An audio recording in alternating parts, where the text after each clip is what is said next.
एक navy officer की life किस तरह से होती है, जैसे उनका ट्रेनिंग से लेकर के रिटायरमेंट तक। तो अनुभव जो होता है जब जहाजों में, जब फैमिलीज आपकी दूर होती है और आपका जहाज हजारों किलोमीटर दूर है, तो उसमें हर चीज का एक महत्व होता है। Almost all people of the armed forces as fuse bulbs. I very vehemently deny this nuisance. You have sacrificed your supreme sacrifice. Right. That means you have given up your life. मनुष्य ही मनुष्यता को, मानवता को देखता है। लेकिन यदि कोई रावण और राक्षस है तो वो मानवता को नहीं देखता है। वो फिर मल्लेच्छी कहलाएगा। पीएनएस गाजी को किस तरह से डुबोया गया था? People say that it was a bombardment which was in the way done up and all. तो exact nobody could pinpoint out on the line. आपने आईएनएस विक्रांत का 60 करोड़ में एज ए स्क्रैप सेल करने का न्यूज सुना था, तो क्या आपके विचार थे उस समय? बैक टू मदर कहने वाला उसके ऊपर तो बहुत ज्यादा बिजली कि इस चीज को अब स्क्रैप में बेचा जा रहा है, जिसकी कोई, मैं तो समझूंगा कि वहाँ की कोई कीमत ही नहीं होती है सर। कीमत नहीं, यू कैन नॉट अदा कर सकते वो। सर अभी ऑपरेशन सिंदूर में हमने हमारी फीमेल ऑफिसर्स को लीड करते हुए देखा। फीमेल अफसरान या फीमेल जवान नहीं बोलते। What do we call?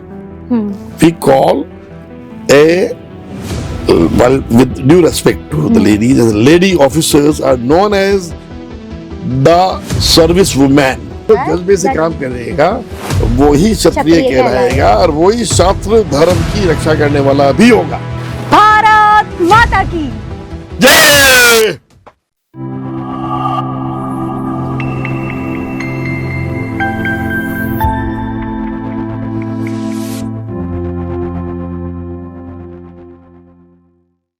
Hello namaste and welcome back to another panchayat of Panchayati with Priyanka.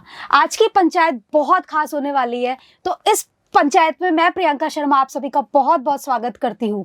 Panchayat खास इसलिए होने वाली है क्योंकि आज हमारे को एक ऐसी शख्सियत को सुनने का मौका मिलेगा जो एक क्षत्रिय है, एक लेफ्टिनेंट है जिन्होंने नेवी में अपनी सर्विसेज दी है, और उसके अलावा उनके पास में ऐसी बहुत सी कहानियां हैं, ऐसे बहुत से विचार हैं जो हमारी खुशनसीबी है कि हमें आज वो सुनने को मिलने वाले हैं। तो इसी के साथ मैं स्वागत करना चाहूंगी लेफ्टिनेंट मिस्टर केसी चुंडावत। बहुत बहुत स्वागत है सर आपका हमारी आज की इस पंचायत में। धन्यवाद सर। मतलब मैं बोल रही हूँ ना इस तरीके से, जब मैं आपको इंट्रोड्यूस कर रही हूँ तो उसी समय मेरे अंदर ना एक अलग सी फीलिंग जनरेट हो रही है देशभक्ति रिलेटेड। तो 36 साल की आपकी जो ग्लोरियस जर्नी रही है एज ए नेवी ऑफिसर, तो सर इसके बारे में आप मुझे बताइए कि आपका क्या एक्सपीरियंसेस रहे हैं, कैसी आपकी फीलिंग रही है इसके पीछे? देखिए प्रियंका जी, सर्वप्रथम तो मैं यही कहूँगा कि आपने मुझे इस लायक समझा कि इस प्लेटफॉर्म पे मुझे बुलाया। हमारी खुशकिस्मती है।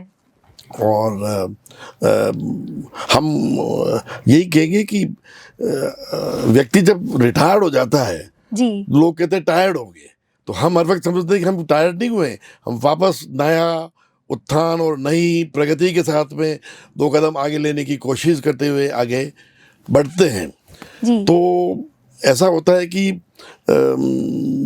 जनरली जो अपने एडमिनिस्ट्रेशन में हैं, आसपास की व्यक्ति लोग हैं, वो ये समझते हैं कि ये सब फ्यूज बल्ब है। अच्छा। And that is the way of considering almost all people of the armed forces as fuse bulbs. I very vehemently deny this nuisance. Sir, it is completely nonsense. Yes. वो ऐसा है कि व्यक्ति जब अपना समय काल पूरा करने के बाद में एक ग्लोरियस पास्ट के साथ में जब जिंदा रहता है, तो उसे सही तरीके से, सही माने में सरकार, जनता और परिवार उसे उसी तरह का स्वाभिमान रखते हुए उनकी प्रशंसा के साथ में उनका मनोबल बढ़ाते रहे, तो वो जिंदगी के जितने भी आने वाला समय होगा, बाल बच्चों का, दूसरे भाई लोगों का, जी, देश का, गांव का, प्रांत का, जिले का, सर्वप्रथम वो हमेशा यही कहेगा, सर्वोपरि देश है, देश है, उससे आगे कोई कुछ नहीं। कुछ नहीं रहेगा। और उसी तरह से जो अपनी जननी होती है, जिसे अपन इतने रुतबे से, इतने जहन से, इतने मन से कहते हैं कि जननी जन्मभूमि स्वर्गादि पिगरीयसी, वो इतनी अच्छी लगती है हाँ, और अच्छी सुंदर लगती है। और मारवाड़ी में और मेवाड़ी में यदि हम कहते हुए कि माने वा धरती घणी वाली लागे, घणी वाली घणी लागे। चौकी लागे। जी और इनने वास्ते मतलब कि न्यूचर हो जामा प्राण देवने वास्ते भी न्यूचर हो, तो मानो मतलब कि वो ओह भाग्य ने बना। ओह भाग्य, राइट राइट। तो इस तरह की भावना है, तो ठीक है, लेकिन हर व्यक्ति ऐसे नहीं, अच्छे लोग भी हैं, जी हाँ बिल्कुल सर, अच्छे लोग भी हैं, अच्छे लोग भी हैं। अच्छे लोग भी हैं। और हमें मुझे लगता है हमें उन अच्छे लोगों की ही फीलिंग्स को ध्यान में रखते हुए इस चीज का हाँ, आगे हमें करना मतलब कि वो चाहिए। पॉजिटिविटी ऑफ लाइफ के राइट हिसाब से ही कहेंगे कि भाई वो अच्छे हैं, तो जितने हाँ। अच्छे हैं वो बहुत छोटी बात है। सर देखिए, ये कहना गलत है फ्यूज लाइट और ये सब, मुझे तो बहुत ही सुन के अजीब लगा कि इस तरीके के वर्ड्स आते हैं। अगर आपने उतना समय नहीं दिया होता तो आप कैसे, आने वाले लोगों के लिए एग्जाम्पल ही सेट नहीं होता। बिल्कुल सही फरमाया आपने। जब कोई ऐसा उदाहरण जी यदि नहीं प्रस्तुत कर सके, हाँ।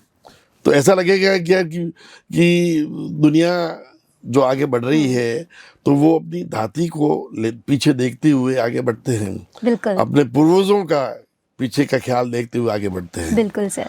और उसी से वो मान्यता भी मिलती है। हाँ। और गर्व भी होता है, गर्व भी छाती होता है। सीना तान करके आगे बढ़ने की कोशिश करते हैं।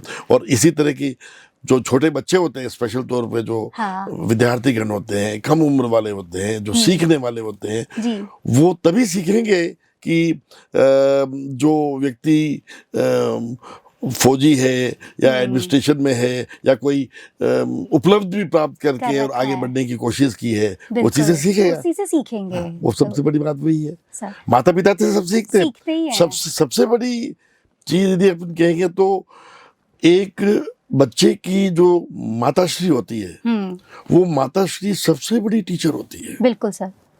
आप कहीं भी कोई भी चीज देखने की कोशिश करेंगे, जीजाबाई से लेकर के और हाँ। भगवान राम के चरित्र के हिसाब से देखें, और कृष्ण जी उसके बाद में दूसरी कहीं माँ भी भी देख बढ़ी लीजिए आगे, जी, तो उसी से हुआ है आगे। सबसे बड़ी माँ ही है, सबसे बड़ी माँ ही टीचर है। माँ ही है। हाँ, बिल्कुल बिल्कुल सबसे बड़ी माँ है। तो सर आपके ना क्षत्रिय केसी चंडावत जी को जानने से पहले मैं लेफ्टिनेंट केसी चंडावत जी को जानना चाहूंगी। तो सर मेरा सवाल ये है जी। कि एक नेवी ऑफिसर की लाइफ किस तरह से होती है, जैसे उनका ट्रेनिंग से लेकर के जी। रिटायरमेंट तक, तो कैसे कैसे उनकी लाइफ चलती है, तो मुझे आप थोड़ा इसमें डिटेलली बताइए। अच्छा। देखिए प्रियंका जी, बात ऐसी है कि सर्वप्रथम तो मैं अपने मेरा खुद का छोटा सा बता दूंगा इंट्रोडक्शन हिसाब से। मेरा पूर्ण जो नाम है, जो कंप्लीट, जैसे शुरू से ही सब लोगों ने माना है, जाना है, और जिस हिसाब से हम आगे बढ़े हैं, तो वो ये है कि मैं महाराणा संग्राम सिंह जी, जो बहुत बड़े महाराणा थे, उन्होंने 6 किले बनाए थे। ओके। और उन 6 में से एक जो मेरा सौभाग्य है कि हाँ। एक किला जो कि भिलवाड़ा जिले में है और राजा जी का करेड़ा के पास में है, थाना नाम का गढ़ है। ओके। गढ़ी हाँ। समझिए, उसमें मेरा जन्माष्टमी के दिन, अच्छा, तकरीबन 21 अगस्त हाँ, के आसपास उस वक्त हुआ था। और वो गढ़ है थानागढ़। इसके ऊपर अपने डिंगल भाषा में जो मेवाड़ के हिसाब से कहा गया है, तो उसमें भी इस तरह की चीजें लिखित में लिखी गई है। अच्छा। कि जैसे कि भाई किशो गाँव है कटाका और बाप जी, और मैं तो उठाका कटाका काकर कोट कुमारियों रे थाणो नित कोई दौड़े सांगो राणो। राइट। तो ये जो एरिया है, हाँ। बदनूर, आसीन, भीम, ताल, ज्ञानगढ़, दौलतगढ़, संग्रामगढ़, जी, थानागढ़, तो ये आपके मेवाड़ के मतलब कि कैंटोनमेंट एरिया रहे हैं। ओके। ये बॉर्डर के एरिया में रहे हैं। तो वहां पे अपनी छावनी रही है अच्छा। उस समय की। हाँ। और ये गढ़िया रही है कि हाँ। जो सबसे पहले युद्ध में ये लोग काम आते थे। ओके। और उधर से अरावलीज को क्रॉस करके कोई मलेच्छ या कोई दुश्मन मेवाड़ पे अटैक करने आता तो सबसे पहले इन्हीं भाई लोगों के हाँ। जो पूर्वज थे और जो हमारे जो पूर्वज थे वो और पूरी जनता हमारे जो साथ थी उस समय भी जितनी भी, तो वो सबसे पहले इस तरह की दुर्भावनाओं को, इस तरह के लोग जो आकाएं जो थे, जो मलेच्छ थे, उन्हें फेस करने के लिए सबसे प्रथम इन्हीं का बलिदान होता था। ओके।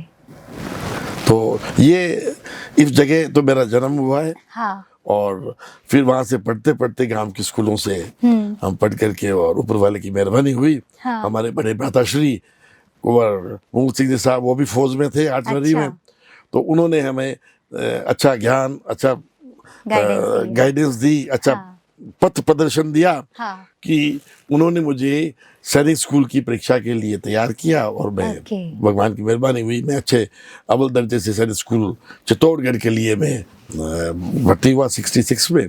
और वो करके भर्ती होकर के और हम चित्तौड़ सैनिक स्कूल में वहाँ पे प्रशिक्षण करके फिर राष्ट्रीय रक्षा अकादमी, जिसे हम बोलते हैं नेशनल डिफेंस एकेडमी, एनडीए, नस डालने में अकेडमी में पुणे, दैट इज ये नस डाल लिए अकेडमी में पुणे। अच्छा।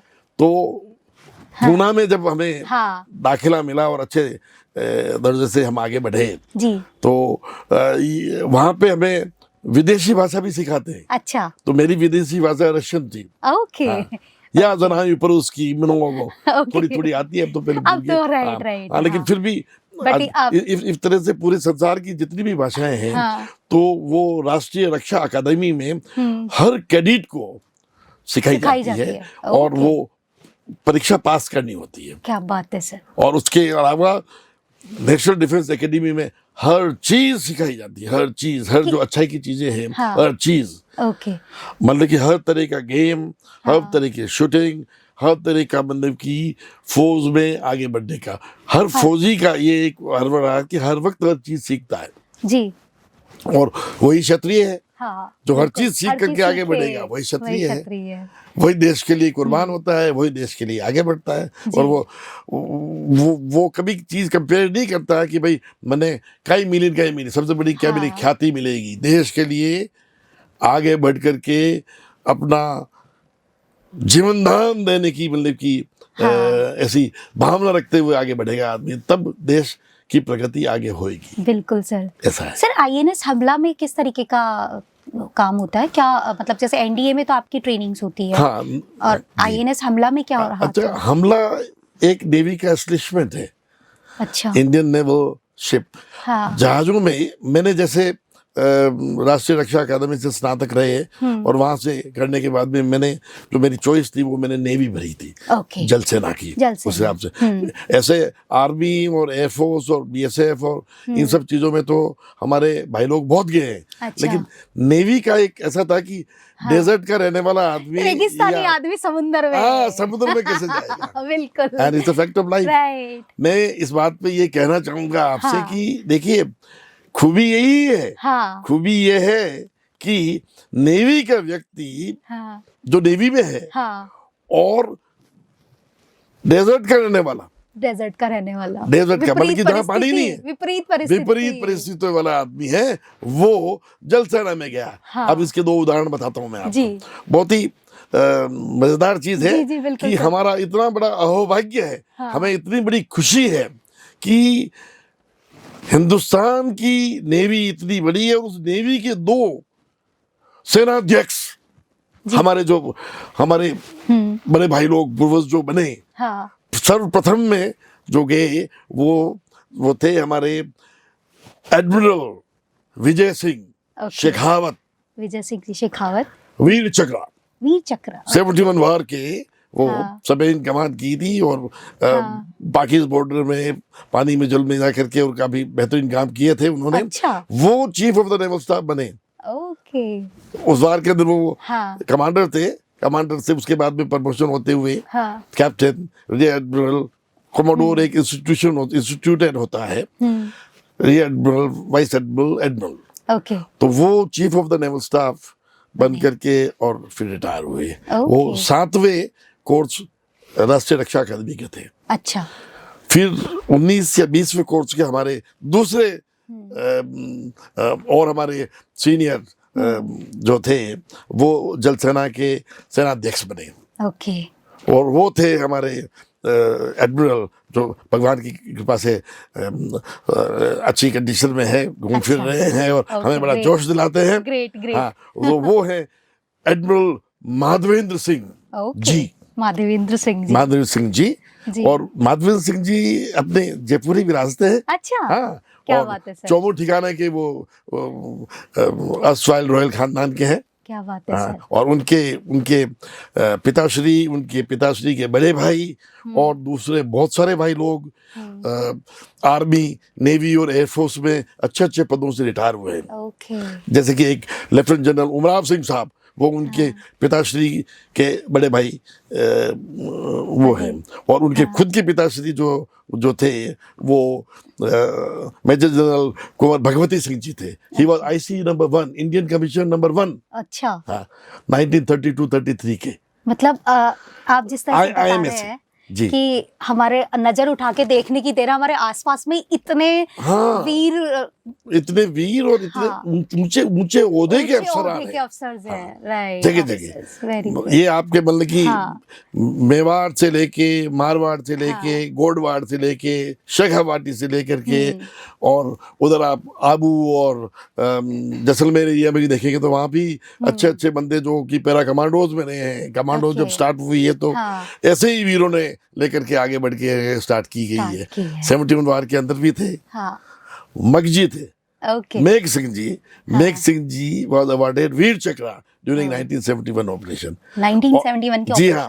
और उनके जो कमांडिंग ऑफिसर थे वो अपने भूतपूर्व महाराजा जयपुर भवानी सिंह साहब, भवानी सिंह जी ने और मगजी ने और कुछ दूसरे साथियों ने मिल करके ये 9-10 पैरा कमांडोज को बिल्डअप किया है। अच्छा। और बिल्डअप करके वार्ड से 2.5 से 3 साल पहले तैयारी का सेटअप किया हुआ था। अच्छा। हाँ। ओके।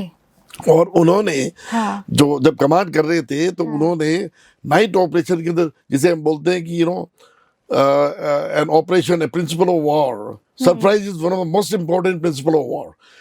वो सरप्राइज का जज्बा ऐसा दिया था 71 वॉर में कि 78 किलोमीटर छाछरा तक पहुंच गए थे। अच्छा। पाकिस्तान में, और रातों रात पूरा का पूरा कैंटोनमेंट, पूरी ब्रिगेड और पूरा एरिया को उन्होंने अपने कब्जे में कर लिया। क्या बात है सर। अपने कब्जे में वो कमांड कर रहे थे। हाँ। Then lieutenant colonel Bhawani Singh ji, भूतपूर्व महाराजा जयपुर, और इस ऑपरेशन के लिए ही वाज अवार्डेड महावीर चक्र। और उनके जो 2IC थे ही वाज अवार्डेड वीर चक्र। सर, चक्रास की आपने बात करी है तो मैं आपसे शौर्य चक्र के बारे में जानना चाहूंगी। जी। आपको शौर्य चक्र से नवाजा गया है। जी। हमारे भूतपूर्व प्रेसिडेंट लेट श्री ज्ञानी जेल सिंह जी के द्वारा। बिल्कुल। तो सर पहले तो मुझे ये बताइए कि शौर्य चक्र क्योंकि मैं तो सिर्फ वो अभी रील देख करके ही मेरे रोंगटे खड़े हो जाते हैं। तो जब आप वहां पे वो शौर्य चक्र ले रहे होते हैं तो वो उस समय में क्या जज्बा, क्या फीलिंग रहती है आप लोगों की जब उससे आपको नवाजा जा रहा होता है उस पूरे राष्ट्रपति भवन में? जी। देखिए, ये चीजें एक बड़ी भावनात्मक होती है। हाँ। और पुरानी पूर्वजों की भी याद दिलाती है, दिला देती है। जी हाँ। कि उनकी उसे इतना अच्छा महसूस होता है कि जिन पूर्वजों ने हमें इतना मान और शांति दी, और उस धरती से आने वाला व्यक्ति को यदि राष्ट्रपति ने किसी काम के लिए जी शौर्य चक्र से नवाजा है जी, तो मैं ये कहूंगा कि वीर भूमि मेवाड़ जी, मेदपाट मेवाड़, हाँ, यदि मेदपाट मेवाड़ के किसी व्यक्ति को एक चक्रा या शौर्य चक्रा या किसी भी चक्रा या कोई भी वीरता का पुरस्कार सीधे नवाजा है, ऐसे दिखने में तो काफी बड़ी बात है। लेकिन मेवाड़ भूमि को देखते हुए यदि हम ये कहेंगे कि उस मध्यपाट में तो कितने ही सैकड़ों नहीं हजारों लाखों ऐसे व्यक्ति हुए हैं जी पूर्व में कि जिन्होंने बहुत ही मतलब कि अपनी जिंदगी का वो नहीं रखा कि कहाँ काम आ रहे हैं, अटैक वुटे तो वहीं जाके फिर वो काम आए। तो वो पूर्वजों का एक वो रहा है। मेवाड़ भूमि का इतिहास इतना प्रबल है, इतना मजबूत है कि मैं ये कहूँगा कि अब आपने ये चीज पूछी है इसलिए मैं कहूँगा, नहीं तो बिल्कुल। हाँ, उसमें ये है कि यदि हम राजस्थान का इतिहास यदि एक तरफ धर दें तो फिर हिंदुस्तान का इतिहास कितना रह जाएगा। बिल्कुल। और उसमें भी यदि अपन मेवाड़ का इतिहास तो एक तरफ धर देंगे तो क्या बच जाएगा। बिल्कुल से कण कण में रज रज में वीरता भरी है, कण कण में पग पग में शौर्यता भरी है, और जगह जगह कहीं पे चबूतरे बने हुए हैं, कहीं पे छतरियां बनी हुई है, और कहीं पे पाठ में डिटेल लिखी हुई है कि अटैक वुटे काम आया। काम आना means it is you have sacrificed your supreme sacrifice, that means you have given up your life, किसमें? देश की रक्षा के लिए, अपनी प्रांत की रक्षा के लिए, अपनी जननी की रक्षा के लिए, अपनी जन्मभूमि की रक्षा के लिए। बिल्कुल यही जज्बा रहता है। ओके सर, आप हमसे वो कहानी शेयर करना चाहेंगे जो किस्सा हुआ था आपका, वो आप 1986 की बात है, राइट? हाँ, हम बताएं। तो आप उसमें जैसा हमने पढ़ा है उस हिसाब से कि आप विदाउट डाइविंग किट के ही आप उसमें समुद्र में चले गए थे, and then you save the life. तो आप मुझे वो किस्सा थोड़ा विस्तार से बताइए, कैसे क्या हुआ था, कितने की क्या जान बची थी, क्या हुआ था? क्योंकि वो आपका लाइफ का इवन आपने जैसे शुरू करने से पहले मुझे बताया था कि काफी सारे और भी ऐसे किस्से हैं, तो सर आप हमें कुछ किस्से तो बहुत हैं, लेकिन सिर्फ आपने ये वाला ही भी बताइए जो कि लाइमलाइट में आ गया था। उस हिसाब से ऐसे दूसरे किस्से भी बहुत हैं। कभी बैठेंगे तो और भी बताएंगे, लेकिन बिल्कुल ये एक किस्सा बताइए और फिर हमसे एक और शेयर कीजिएगा। जी, तो आपने अभी ये पूछा है कि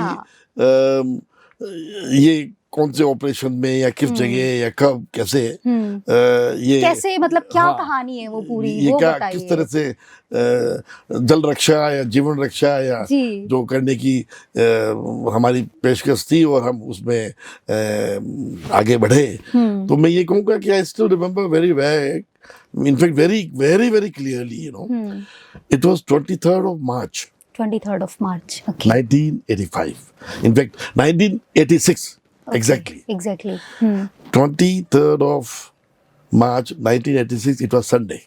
Okay. And उन दिनों में हमारी ये ऐसे चीज वगैरह का चालू होने वाला था, स्पेशल एक्शन ग्रुप का। Okay. कि जो हम कमांडोज, जो जिसे आजकल अब हम बोलते हैं मार्कोस, अच्छा, जिसे बोलते हैं मेरीन कमांडोज, तो मेरीन कमांडोज को बनाने के लिए हम जगह और एरियाज ढूंढ रहे थे कि कहाँ पे कैसे क्या किया जाए, या किस जगह गोताखोरों को आगे मेरीन कमांडोज बना करके और अपन मतलब कि आगे सेटअप करें। जैसे कि आर्मी में जो कमांडोज बोलते हैं, उसी तरह से नेवी के जो कमांडोज बनने आते हैं वो गोताखोर बन के और फिर बाद में ही कमांडोज बनते हैं। तो उस तरह का हिसाब किताब करने के लिए तो हमला नाम की एक जगह है, अच्छा, नाम हमला, और जगह का नाम है मारवे मलाड, मड आइलैंड। तो बिल्कुल समुद्र के किनारे है, और बॉम्बे में है, लेकिन कुछ छोटी मोटी पहाड़ियां भी है और आइलैंड्स भी है और समुद्री पूरा बीच है, पहाड़ी बीच है। तो वो एरिया जो था, तो वहाँ पे पहले मतलब कि सेकेंड वर्ल्ड वॉर के टाइम में हमारे वहाँ पे लैंडिंग क्राफ्ट्स लैंड करते थे। अच्छा। लैंडिंग क्राफ्ट ऐसे होते हैं कि जो जहाजें आपके बीच पे भी जाके लैंड कर सकते हैं। Okay. आगे वाला पोर्शन, पीछे वाला पोर्शन जो होता है वो प्रॉपर्टीज वगैरह जनरेट करके आते हैं, तो उसमें हम लोग ये बीचिंग ऑपरेशंस होते हैं समुद्र में। तो वो बीचिंग ऑपरेशन से जो आर्मी वाले या दूसरे जो भी मतलब की फोर्सेस वाले हैं उन्हें लैंड करना होता है, असॉल्ट करना होता है, तो सबसे पहले उनको भेजा जाता है। तो वो ऐसे वाले में वो लैंडिंग क्राफ्ट का वो बेस था। बट वो बेस लैंडिंग क्राफ्ट के होने के बाद में समुद्र में काफी बर्ताव आए और धीरे धीरे आते आते वहां पे ज्यादा सैंड और ज्यादा मड आने लग गई। Okay. तो उससे वो बेस मतलब कि उस काम के लिए कामयाब नहीं रहा। अच्छा। तो उसके बाद में सन 1954 के तकरीबन वहां पे एक इंडियन नेवल शिप जिसे हम बोलते हैं स्टॉर्म फ्रिगेट। स्टॉर्म फ्रिगेट का मतलब होता है कि जो जहाज जमीन पे है और जमीन से ऑपरेट करते हैं, उसका भी नाम शिप ही होता है। Okay. उसे बोलते हैं स्टॉर्म फ्रिगेट। स्टॉर्म फ्रिगेट मतलब कि जो जमा रहे और एक जगह का मजबूत फ्रिगेट के हिसाब से डटा रहे। Okay. तो वो स्टॉर्म फ्रिगेट होता है जमीन से। उसी तरह से INHS भी हॉस्पिटल शिप भी होता है। अच्छा। जैसे INHS अश्विनी, तो ये नेवी का बहुत बड़ा अस्पताल है, वो भी समुद्र के किनारे पे उस तरह से। तो ये शिप्स के नाम दिए जाते हैं, जैसे फ्रिगेट्स दिए जाते हैं, एयरक्राफ्ट कैरियर दिए जाते हैं जी। और लैंडिंग क्राफ्ट दिए जाते हैं, LCUs दिए जाते हैं। तो सब तरह तरह की जहाजों के नाम है। तो उस तरह से स्टॉर्म फ्रिगेट है। उसमें वो जो स्टॉर्म फ्रिगेट के बाद में हमें सबसे बड़ा बेस बनाया logistics base, okay. Supply and secretariat का, वहां पे सन 54 से। ओके। और वहां पे हिंदुस्तान की नेवी का सबसे बड़ा प्रीमियर बेस है लॉजिस्टिक सपोर्ट का। हाँ बिल्कुल। तो उसमें आपके जो 5 तरह के जो जवान जो भर्ती किए जाते हैं उन लोगों की ट्रेनिंग की जाती थी। अच्छा। सर्वप्रथम जो कि देखिए फौज चाहे आर्मी में हो, चाहे एयरफोर्स में हो, चाहे थल सेना में हो, it can not move without your tummy and stomach. Okay. Ration पानी प्रोविजन ये बहुत जरूरी है। और ये लॉजिस्टिक। हाँ, और कभी कभी तो ऊपर वाले के लिए भी कहते हैं कि भाई बिन भोजन भजन दुर्लभ। हाँ। बिन भोजन भजन दुर्लभ। उसी तरह से भूखे पेट भजन नहीं होए, भूखे पेट भजन न गोपाला, ये भी कहा गया है। Right right.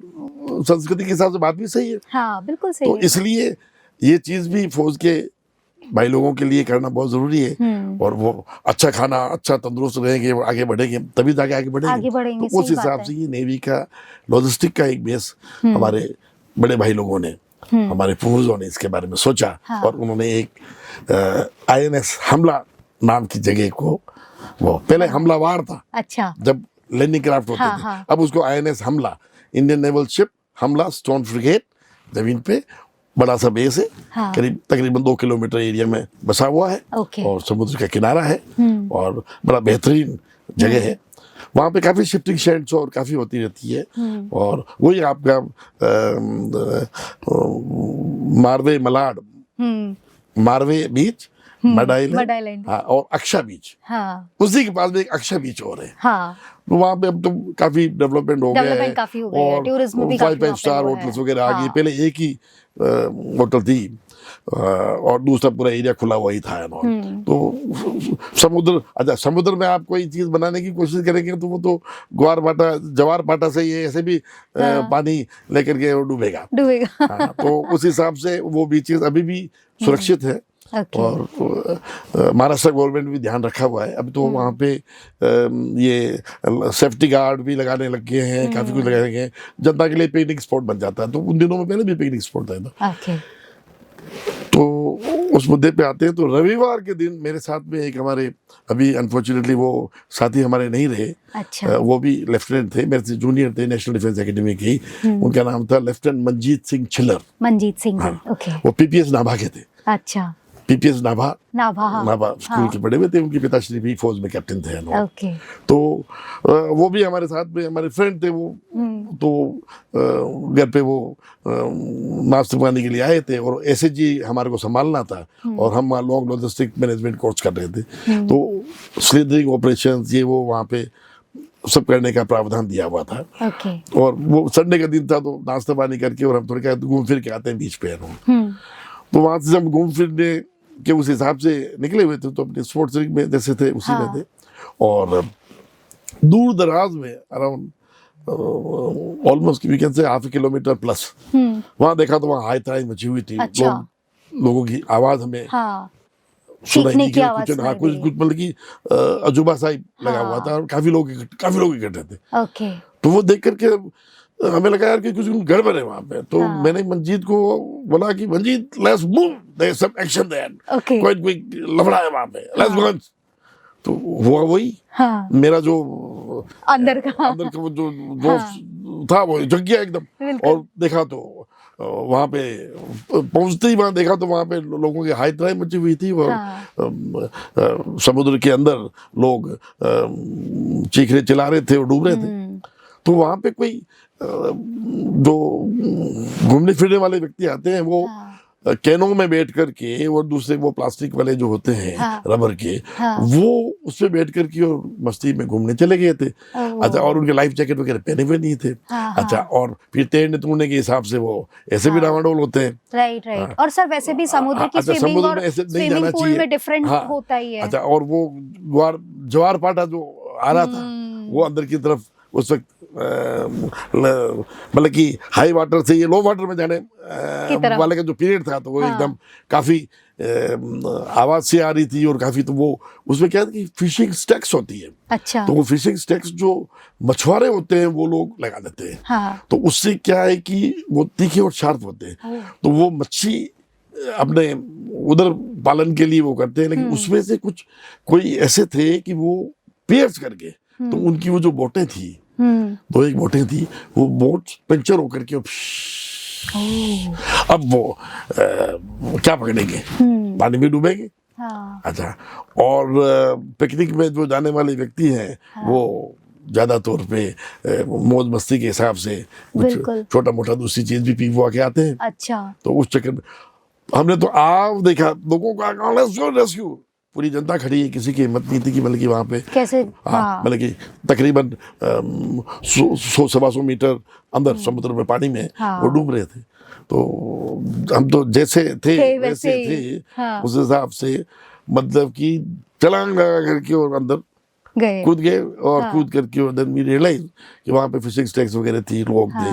तो तकरीबन करीब 15-16 के करीब व्यक्ति होंगे। अच्छा। तो वो मतलब कि उसमें 2 बोटों के हिसाब से उनकी वो पेंशन हो गई थी और वो उसमें फंसे गए थे।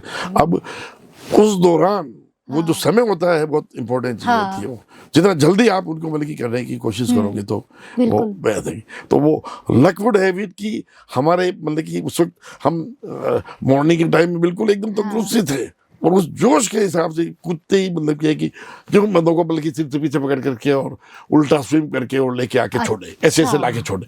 और कुछ लोगों ने हमें भी मतलब कि नीचे डुबाने की पूरी की वो की, लेकिन वो तो फिर थोड़ा बहुत हमें इसके बारे में ज्ञान भी था कि कैसे क्या करना होता है। और फिर ऊपर वाले ने बायण मात और जगदम्बा एकलिंग नाथ ने इतनी जान उस वक्त दे दी थी कि भगवान का रूप ही अंदर आ गया वो शरीर में जैसा। वो भगवान ही भेजते हैं। वो ही बचाने वाला है। जीवन दान देने वाला वही, अपन कुछ नहीं है। जी जी कुछ नहीं। उस जोश में इतनी मतलब कि हिम्मत के साथ में लेते हुए बंदों को पीछे पकड़ाते गए। और लोग बेहोश हो गए, कुछ लोगों को मतलब कि वो फेफड़ों में पानी चला गया था। तो अब निकालने के बाद में तो कुछ जो इधर से उधर आकर के और अपने खुद के उस हिसाब से आ सके, तो वो तो मुश्किल 2-3 लोग ही थे जिनको थोड़ी बहुत आती थी। अब होता ये है कि जो बीच में जो आए हुए उनको भी संभालना है। तो मैं एकदम उसमें उनको आर्टिफिशियल रेस्पिरेशन देने के लिए मुझे लगना पड़ा। और मंजिल को कहा कोई बचाओ तो जाके देखो। उन्हें आर्टिफिशियल रेस्पिरेशन दिया, जिसे बोलते हैं होल्जन नेल्सन मेथड से उन्हें वो रेस्पिरेशन देना बहुत ही अति आवश्यक है। वो टाइमली देना उसे बोलते हैं होल्जन नेल्सन मेथड से उनके शरीर में से, उनके पेट में से, उनके फेफड़ों में से पानी निकालना होता है ना। वो टकाटक उसमें आदमी इससे बड़ी डिफिकल्ट टास्क। आप इतनी भागा-दौड़ी करके उनको लेके आ रहे हो, फिर वापस उस हिसाब से मतलब और फिर उसको करने के बाद में उनका पानी निकाला, ये कहीं में खून निकला, किसी वाले एक वाले में से मतलब कि ब्लड तक निकल गया।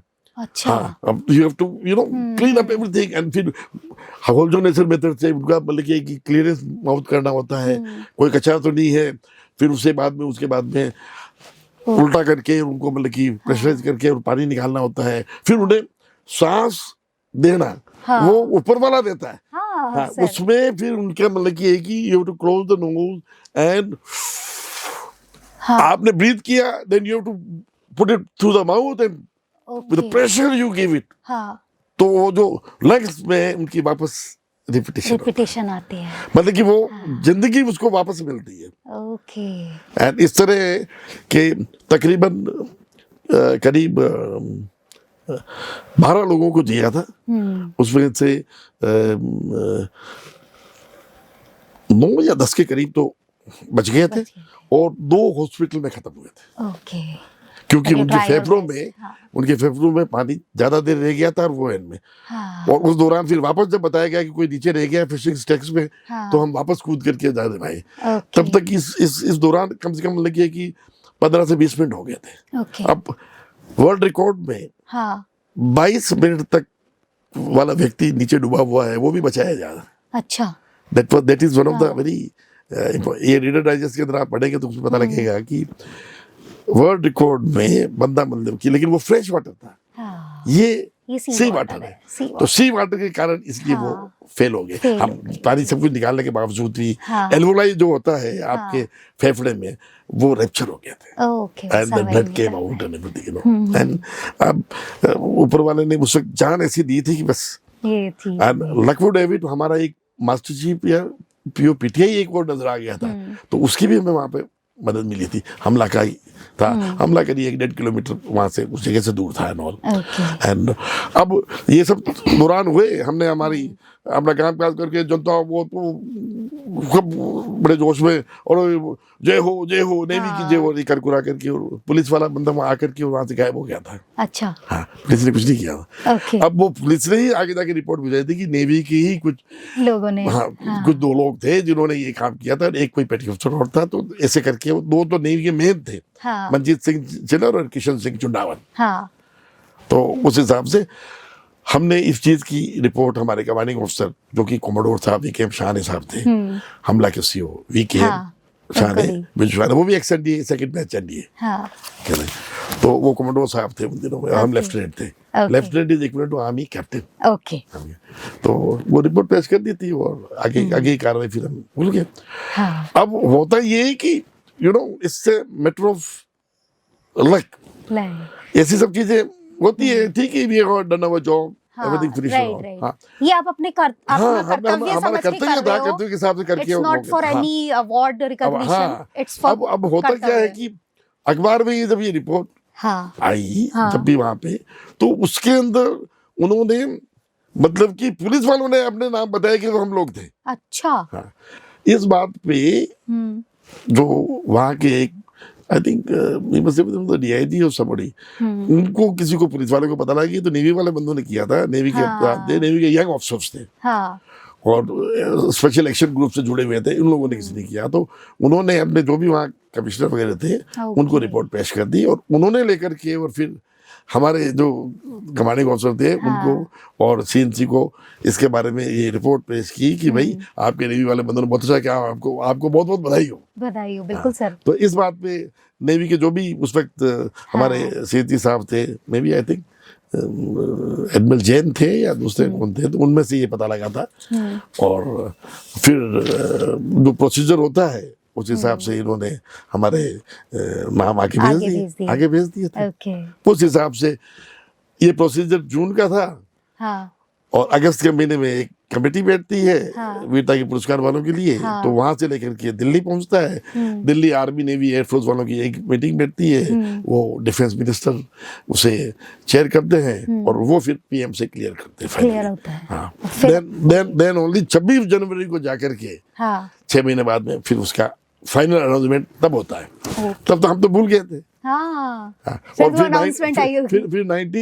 19 ये 86 की बात है, 87 जब आया 26 जनवरी के सुबह के टाइम में एक टेलीग्राम पहुंच गया मेरे घर पे। अच्छा। हाँ, मतलब कि that is the time I realise कि you कि got भैया something. I have been awarded Okay, okay. और मेरे एक भ्राता मामा के बेटे भाई थे भगवान सिंह जी, वो हाँ. नासिक में थे, वो आटरी में थे, उन्होंने आकर के बताया कि भाई ये तारा टेलीग्राम आयो भैया, अच्छो काम करिए नमस्ते एंड ऑल। तो Okay. वो चीज मतलब की है कि वी ऑलमोस्ट फॉरगॉटन, ये हाँ. नॉर्मल नॉर्मल के वो हिसाब से अपना है। कर्तव्य हाँ, पूरा किया कर्तव्य पूरा and- किया और बोली right, बात थी। right. अब इसमें एक बड़ी खूबी की चीज और बताना चाहूंगा, हाँ. ये एक जीवन दान है, हम्म. इससे वो कोई बड़ी चीज नहीं हो इससे सकती। कोई बड़ी चीज नहीं हो सकती। ये जीवन दान है, हाँ. उत्सर्ग वाली चीज है। बिल्कुल। और बचाने वाला जो है वो इतनी बड़ी जोखिम के हिसाब से करता है, क्योंकि हाँ. जो डूबने वाला है वो बचाने वाले को पहले मतलब कि अंदर लेके हाँ. जाएगा। ये चीज हो सकती है। और हाँ. अच्छे तैराक भी डूब जाते हैं ऐसे खतरनाक एरिया में, जहाँ पे कि शिफ्टिंग सैंड हो, आपका जो जिसे आप कहते हैं कि ज्वार भाटा जो आता हाँ. है, टाइड, वो बिल्कुल। टाइड आपको अंदर लेके जाता वो है। लेके जाती है। वो शिफ्टिंग सैंड और एडी करंट्स हाँ. फॉर्म होती है, हाँ. वो बड़ी खतरनाक होती है। ओके। तो ऐसे माहौल में करना बड़ा मुश्किल हो और जाता जटिल होता है वो चीज।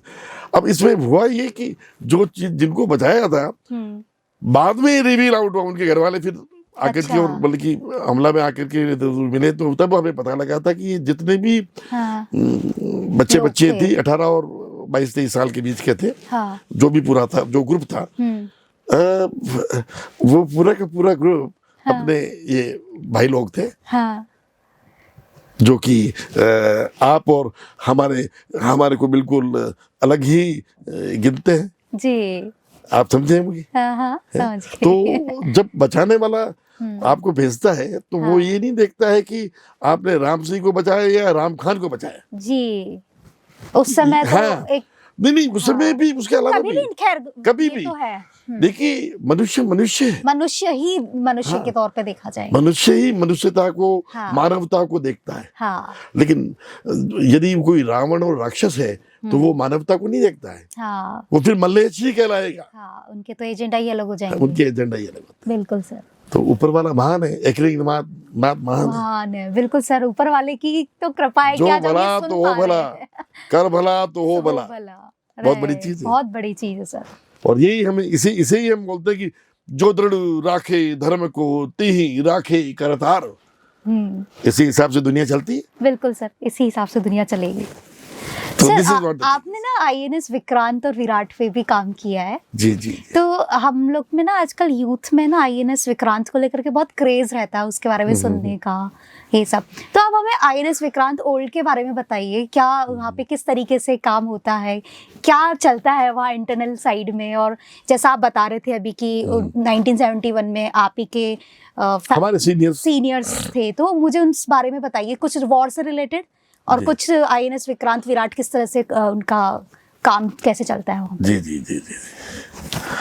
बहुत ही दिलचस्प चीज है। जी बिल्कुल सर। क्योंकि ये सर, ये मैंने 5-6 लोगों से पूछा पहले कि यार तुम क्या जानना चाहो, अगर तुम्हारे सामने कोई लेफ्टिनेंट हो तो, नेवी ऑफिसर अगर तुम्हारे सामने कोई, तो तुम्हारा क्या सवाल होगा। तो ये सब समझ लीजिए आम जनता का ही सवाल है, हमारे जैसे बच्चों का सवाल है। नहीं अब तो सभी आजकल तो इंटरनेट और बहुत सारी चीजें आ गई है, लोगों को काफी कुछ पता है। बट सर जो एक्सपीरियंस आपसे सुनने को मिलेगा वो इंटरनेट नहीं बता सकता। अनुभव जो होता है, हाँ। जब जहाजों में, जब फैमिलीज आपकी दूर होती है और आपका जहाज हजारों किलोमीटर दूर है, बिल्कुल, तो उसमें हर चीज का एक महत्व होता है। बिल्कुल सर। आपके मातृभूमि का तो है ही, हाँ। मातृभूमि के साथ में कुछ आपके जो बाल बच्चे हैं उनका है, और जो शादीशुदा किए हुए हैं तो उनको भी अपने धर्मपत्नी के प्रति ये रहता भाई कि कैसे हैं, ये क्या है, किस तरह है। जो विरह और विच्छेद नाम की जो चीज होती है, तो उसमें विरह जो है वो भी हर व्यक्ति को सहन करना पड़ता है। बिल्कुल। हाँ, यही चीज, ये जो बड़े बड़े जहाज जो हैं, सर्वप्रथम मैं कहूँगा कि ये जो जहाजें जो है ये जहाजें हमने जैसे कि विक्रांत है, तो विक्रांत को हमने इंग्लैंड से लिया है जी, उसकी रिपेयरिंग वगैरह करा के लिया है। और बहुत कठिन उसमें समीक्षा में थे, ज्यादा सेकंड वर्ल्ड वॉर लड़ने वाले ये थे, तो हालतें बिगड़ी हुई थी। लेकिन हमें फिर भी एयरक्राफ्ट कैरियर चाहिए था, तो उस वक्त की पॉलिटिकल माइंड ने ये सोचा कि भाई कुछ न कुछ लेकर के और आगे तो बढ़े, बढ़ा तो जाए। हाँ, तो फिर वो सर्वप्रथम में तो पहले जब ये 56 और 57 के तकरीबन इसका वो डिसीजन लिया कि भाई करना है, तो फिर सबसे पहले तो ये मुद्दा बहुत जरूरी था कि इसको सही ढंग की रिपेयरिंग करा करके ही लेना है। बिना रिपेयरिंग के लेंगे तो हमारे लिए तो इसमें काफी जटिल चीजें आई, जिसके बारे में अपन उसमें नहीं जाएंगे, क्योंकि उस टाइम का पॉलिटिकल सिनेरियो जो होगा जैसा भी था। बट ये फाइनली 1961 में हमारी लवली जहाज विक्रांत को से कितना अच्छा लगा आपके मुंह से लवली जहाज सुन के। हाँ, तो क्योंकि आप शिपमेट होते हैं, है ना, तो जैसे पैरा कमांडोस है, जैसे राजपूत रेजिमेंट है, जैसे राजरिफ रेजिमेंट है, जैसे ग्रेनेडियर्स है, तो उस तरह से गोरखास है, वो जितने भी फाइटिंग मेटल्स वाले जो जहाज अपने ट्रूप्स है, तो मान गार्ड्स है, जोधपुर रिसाला है, तो वो जो रिसाले जो थे उसी तरह से ये आपके जहाजें भी है, तो हम उन जहाजों को भी उसी तरह से गिनने की कोशिश करते हैं जी, कि भाई मैं ex Vikrant means I have served on board Vikrant as a cadet, as a midshipman और as a lieutenant, been part of action और एक्शन ओडब्ल्यू, और तरह तरह के ऑपरेशंस आपने उस जहाज पे करने की कोशिश की, आपके सीनियर्स के साथ में, जैसे सीनियर्स के आदेश थे, बिल्कुल उनका बताने का जो जज्बा था उस तरह से। तो इस जहाज पे मैं ये बताना चाहूंगा कि मेरा बहुत बेहतरीन और बहुत तगड़ा अनुभव रहा है। अच्छा, सर बताइए। बिल्कुल ऐसा था कि मैं जब राष्ट्रीय रक्षा अकादमी में कैडेट था, तो हमारे सागरन पहाड़ और वाटर बेबी नाम की 2 एक्सरसाइज होती थी।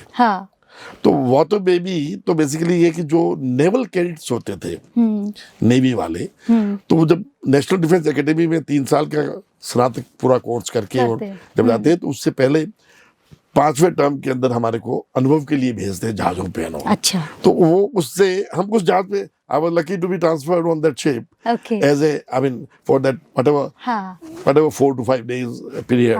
तो हम उसी एक्सपीरियंस के लिए विक्रांत नाम के जहाज पे हम गए थे, and I was on that ship.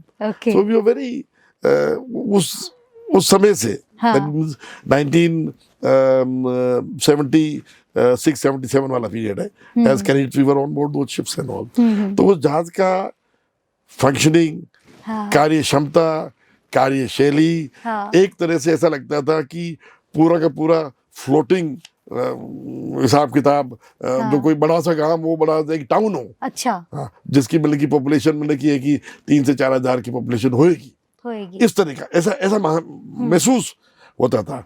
और जहाज के ऊपर बैंक भी होता था, जहाज में बेकरी के बड़े बड़े रूम्स होते थे, बेकरीज के सेटअप बनते थे जहाज में, मतलब कि आपके जितने भी केक्स कुक्स वगैरह बनाने के हिसाब था, पेस्ट्रीज वगैरह तक बनाने के हिसाब का होता था। जहाजों के ऊपर राशन पानी प्रोविजन हजारों लोगों के लिए ऑलमोस्ट 6 महीने तक का राशन पानी प्रोविजन कैटर किया जाता था उस हिसाब से, और उसी हिसाब से उनके लिए नॉन वेज, वेज, मच्छी, ये वो सबके कोल्ड रूम्स, कूल रूम्स, तरह तरह के प्रावधान, प्रोविजन स्टोर्स, कॉन्डिमेंट स्टोर्स, सब चीजें होती थी। आपको ये मतलब कि ये नहीं लगेगा कि भाई ये चीज नहीं मिल रही, वो नहीं मिल रही है। हाँ, लेकिन राशन पानी प्रोविजन होना बहुत जरूरी है। बिना राशन पानी प्रोविजन के, और उसको फिर उसकी देख रेख, उसका संभालना, उसकी पूर्ति करना, उसके बाद में उसका रिप्लेसमेंट करना, उसका भी देखना, और उसमें जो सेल्फ लाइफ है वो भी देखना, बीमार भी कोई नहीं पड़े, खराब भी कोई चीज नहीं हो, तो बड़ा एक इतने लोगों का, और वो भी लिमिटेड एरिया में, बड़ी मतलब कि जो रहने की जो क्षमता होती है वो कम, इतनी छोटी छोटी जगह में, मतलब कि पनडुब्बी तो बहुत ही एक्सट्रीम चीज हो जाती है, बट जहाजों में भी यही परेशानी होती है, तो इस तरह से करते हुए फिर अच्छा। और इसमें महत्वाकांक्षा जो सबसे पहले दी जाती है वो किसको दी जाती है? आपके वेपन्स को, एमिनेशंस को, रेख रखाव को, एयरक्राफ्ट्स को, हाँ, क्योंकि आपका हथियार तो वही है। सही है हाँ? मेन, आप भूखे रह जाओ कोई बात नहीं, हाँ। लेकिन पहले तो पहले तो उसके वो- लिए तो वो प्रायोरिटी सबसे पहले हम देते हैं हम्म, कि जो आपका असली बाण है, हाँ, राम बाण है, वो ये वही यही है, है। और राम बाण के पीछे चलते हैं। दूसरी चीज तो ठीक है, आप कैसे कैसे कैसे काम चला लोगे, बट लंबा समय के लिए सस्टेन होना, हाँ, बनने के लिए, हाँ, तो उसके लिए आपको ये सब चीजें देखनी जरूरी होती है। ओके, और उसी हिसाब से ये विक्रांत का हिसाब किताब रहा। विक्रांत में हमने काफी ऑपरेशन वगैरह भी किए, अच्छा, रेस्क्यू ऑपरेशन भी थे, बोट्स के भी ऑपरेशन थे, सेलिंग करने जाते थे, छोटी बोट को नीचे उतारा और वो सेलिंग के लिए जाते, उनका भी कभी कभी ज्वार भाटा में मतलब कि कुछ होता था तो फिर मोटर बोट से लेकर के, और वही कमांडोज या डाइवर्स गोताखोर होते थे, वो भाग के जाते थे, उनको रेस्क्यू करके लेके आते थे, क्योंकि उनके जो सेल्स होते थे वो कभी टिथड़ हो जाते थे, या फिर उनका जो बूम होता था, दूसरी चीज होती थी, वो कोई ब्रेक हो जाती थी, ओके, तो ऐसे में फिर बड़ा कंट्रोल मुश्किल होता है, उनको फिर रेस्क्यू करके लाना पड़ता है। ओके, तो इस तरह की चीजें चलती नॉर्मल अमीमन तौर पे अपने चलती रहती थी। हाँ, और लोगों को हादसों से बचाना, हाँ, और आपका काम ही यही रहा, काम ही, मतलब कि हाँ, बुलंदियों से आगे बढ़ना, हाँ, और ज्वार भाटों में कूदना। कूदना, और बिल्कुल, हमारे गांव में वो बोले कि बापू तो घना गमटा बीड़े, गमटा बीड़े में बावड़ी में कूद जाते थे, अच्छा, 40-50 फीट ऊपर से नीचे। हाँ, तो वैसे ही हमारा गाड़ियाँ काम रहा होती था। थी, हाँ, और पानी वही, तो राजस्थान में कम होता था। हाँ, उदयपुर में फिर भी पानी है, हाँ, झीलें हैं। झीलें हैं, हाँ, झीलें हैं, हाँ, उदयपुर थोड़ा में बहुत है। झीलें हैं, उदयपुर तो थोड़ा सा हाँ, अलग है, बिल्कुल, वो अलग है। वो एक लेक सिटी हो हाँ, गया, उस हिसाब जी, से तो ये आपके विक्रांत का वो रहा था। बिल्कुल, और विक्रांत में एक बार ऐसा एक जो मुझे अभी इंसिडेंट याद आ रहा है, प्रियंका जी, कि साउथ पो ब्रास्टेक्स नाम की एक एक्सरसाइज थी। अच्छा, और ब्रास्टेक्स एक्सरसाइज में क्या होता है कि रेड ग्रुप, ग्रीन ग्रुप, तो दो तरह के अपन वार सिचुएशन बना करके और प्रैक्टिस करते हैं। अच्छा, तो उसमें प्रैक्टिस में क्या होता है कि एक रेड ग्रुप है, दूसरा ग्रीन ग्रुप है, हाँ, तो एक ग्रुप को अपन मतलब कि एनिमी ग्रुप मानते हैं, एक अपना सेल्फ अच्छा, तो जो जैसे भी ग्रुप में थे, तो हम रेड ग्रुप में थे। तो हमारा ये ऑपरेशन का ये था कि दूसरी जहाज को हमने मतलब कि एक मर्चेंट वेसल बना रखा था। तो वो मर्चेंट वेसल जो थी वो एक्चुअल में वारशिप थी। अच्छा, उसका नाम अब हम कह सकते हैं, अभी थिंग्स आर नॉट सीक्रेट, 10 साल पुरानी बातें हैं। ओके, तो वो दैट वाज बेसिकली शक्ति। अच्छा, शक्ति नाम, शक्ति is a tanker. Okay, Now, and tanker basically is meant for ration, ammunition, ration, provisions.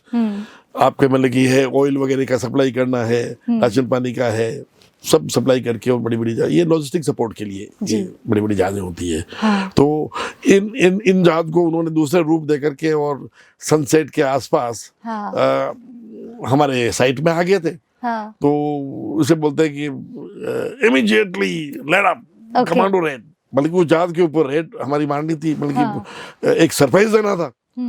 तो उस जहाज पे हमने मुझे अभी भी याद है कि आई थिंक 9 पैरास के थे, 9 पैरा कमांडोज के captain MS Sandhu, okay, captain MS Sandhu, हाँ, नेशनल डिफेंस एकेडमी, हाँ, NDA, एनडीए, चार्ली स्क्वाड्रन, हाँ, मैं गोल्फ स्क्वाड्रन, ओके, मैं नेवी वाला, हाँ, वो आर्मी वाला, वो ऑपरेशन में था। अब ऑपरेशन में वो थे तो उनकी भी ट्रेनिंग वगैरह अच्छी होती है। तो उन्होंने कहा कि we must need somebody who is who knows the ships well and all. तो शक्ति के ऊपर भी मेरा कुछ टेन्योर रहा था, तो उस टेन्योर के हिसाब से ये पहले से डिसाइडेड था कि भाई इसे लीड करना है, और हम हेलीकॉप्टर सनसेट के आसपास जाएंगे और स्लीदरिंग करेंगे ठक, और जहाज को पता ही नहीं लगने देंगे। और उसके फोक्सल में आगे वाले पोर्शन के अंदर सबसे पहले उसको लीड मैंने किया था। ओके, ग्रेट, ऊपर वाले की मेहरबानी थी और मेरे में जज्बा भी था। हाँ, तो मेरे को उन्होंने वो उस जहाज का एक एज ए कमांडो ऑफिसर बना रखा था, तो मैं गोताखोर भी था उस हिसाब। तो वो स्लीदरिंग ऑपरेशन करके और फोक्सल पे लैंड अप करके, and then all the 9 para commandos, 11 more chaps landed after me. Okay, 11 more. The para commandos were well trained. हाँ, well trained, right, But they were not trained at sea. हाँ, but उसके लिए हमने lead किया था। And खट से बंदों को भेज करके और उधर बॉयलर रूम को वहां पे वो किया, और ब्रिज पे जाकर के और हमने पिस्टल तान करके और कमांडिंग ऑफिसर को कैप्चर कर दिया. Okay. And before they could start any other operation, right right. and you उनकी just see, movement ही नहीं शुरू yeah, it became a very, फिर वो हमारी फ्लीट में एक चर्चा का छोटा समय एक विषय बन गया था कि यार लुक एट दैट, वो डेजर्ट वाला आदमी जाकर के और पानी में हेलीकॉप्टर से हवा से कूद करके और कैप्टन और जो नेविगेटिंग ऑफिसर जो दूसरे बंदे थे उनको बल्कि ऑन द नीज वो बल्कि घुटनों पे करा दिया. एंड आवाज वही बुलंद कि captain sir, with due regards, it may be exercise or exercise, you are under control of commando so and so, so and so, so and so, so and so. Okay. Great. And I still remember the commanding officer of the ship was also an ex-NDA. Ex-NDA. Yeah, he was also an ex-NDA. He was a S pilot, no Sona medal, gallantry soldier. Galanties. Okay. And unfortunately, very recently, at the ripened age of 80 plus, Okay. he is called off. Okay. And but I remember because we used to be participating in athletics and all other things and all those days. And I'm just forgetting his name, but he was a Christian gentleman. अच्छा. Very nice. Okay. Very nice, from Lucknow. Okay. And Duke. Yes, his name was Duke. Duke. Okay. Great. Duke, he was there. Sir, Great, great. PNS Ghazi को किस तरह से डुबोया गया था, इसके बारे में आपको आपके क्या सीनियर्स के वो सुने हैं आपने, बिकॉज ये लेट 60s की बात है. हाँ हाँ. राइट. पीएनएस गाजी नहीं का. जो पीएनएस गाजी का जो बेसिकली जो वो है, now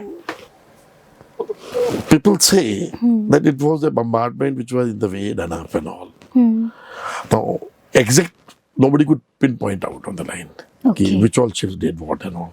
But it was a combined effort on the line wherein this job was undertaken and outside the harbor it cleared out on the line. Okay. So nowadays we can still pinpoint because sensors and all those things are very, very supreme, you know. And otherwise, in the operations which was there, we heard from, you know, in 71 war operations, the one which other submarine went down, हाँ. which was outside the harbors of Vizag, Visakhapatnam. हाँ. Now, that was a very clear setting up wherein one of the, you know, if I can say, the commanding officer of Rajput was given a call sign on the lines and details were there and they worked out. And basis of that ship, they were given a task of continuously bombardments on the line. It was the from the coastal batteries, these things were done up, although the name was there from there. But these are all ways and means of, you know, hiding the identities and having the job done. Okay. And I must say that the God has been very kind and very great with us that we could destroy Right. that submarine just outside the harbor. And if that submarine would have done something first for us, all the blockade would have been there, all our aircrafts, all our, not aircrafts, our ships would have been inside because the harbor is very, you know, in a continuous zone of hills. And the passageway is difficult. Right, right. So we were lucky. God has been very kind. Right, God is with God us. has been very kind. He has been with us. Okay. Sir, आपने INS Vikrant, Virat और बहुत से अपने INS पे काम किया है हमारे इंडियन नेवल शिप्स पे, लेकिन जब आपने आईएनएस विक्रांत का 60 करोड़ में एज ए स्क्रैप सेल करने का न्यूज़ सुना था, तो आपके उस समय पे क्या इंटरनल वो थे, क्या आपके विचार थे उस समय?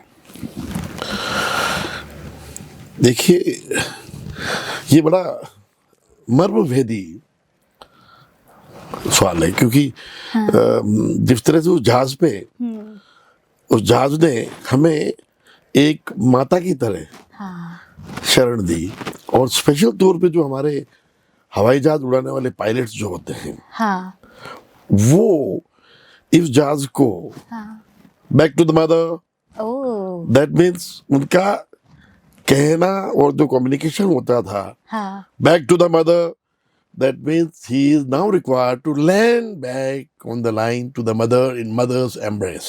ओह, क्यों?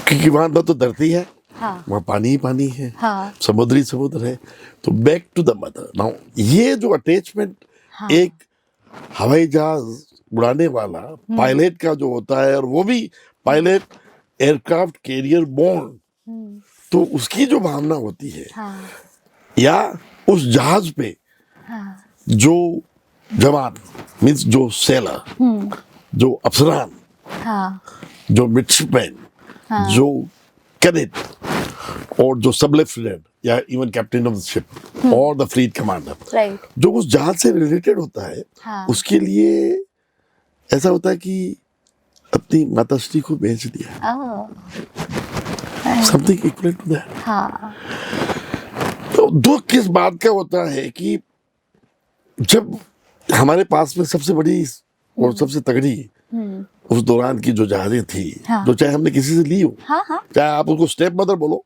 चाहे आपने, लेकिन हमने हमेशा उसको मदर ही समझा। जी,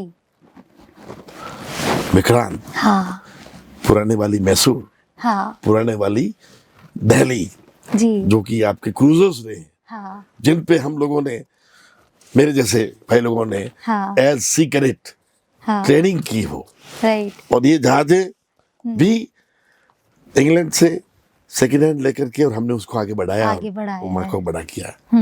उसी तरह से ये विक्रांत का भी सेटअप हुआ। नाउ इस चीज को जब एक एयरक्राफ्ट कैरियर का हवाई जहाज बॉम्ब, चाहे वो व्हाइट टाइगर्स वाला रहा हो, हाँ चाहे वो एलिजेस रहे हो, हाँ। चाहे हेलीकॉप्टर्स रहे हो, तो वो वाले पायलट के दिल पे क्या गुजरी होगी, मेरे से तो ज्यादा उन पे उन पे गुजरी। गुजरी होगी, मैं तो एक गोताखोर रहते हुए उस जहाज का हिस्सा बने।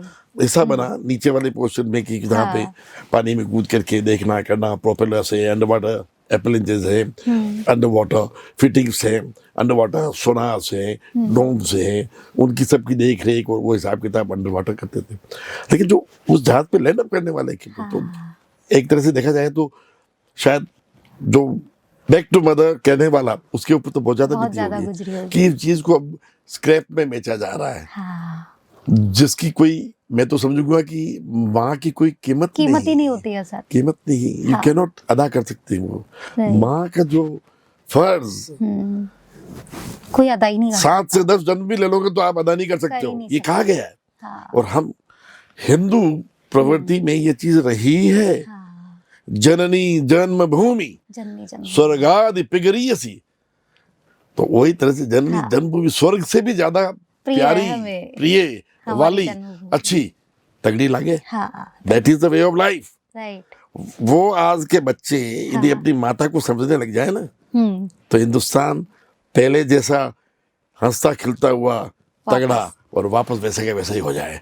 और आज के जो होनहार जो बच्चे हैं, जिन्हें कहूँगा कि होनहार हाँ पॉजिटिविटी ऑफ लाइफ के हिसाब से, उन बच्चों को इस तरह की चीजों से सीख लेनी है, हाँ और आगे बढ़ना है अपनी परिवार के लिए, अपने देश के लिए, अपनी माताश्री के लिए, अपने प्रांत के लिए, सब चीजों के लिए।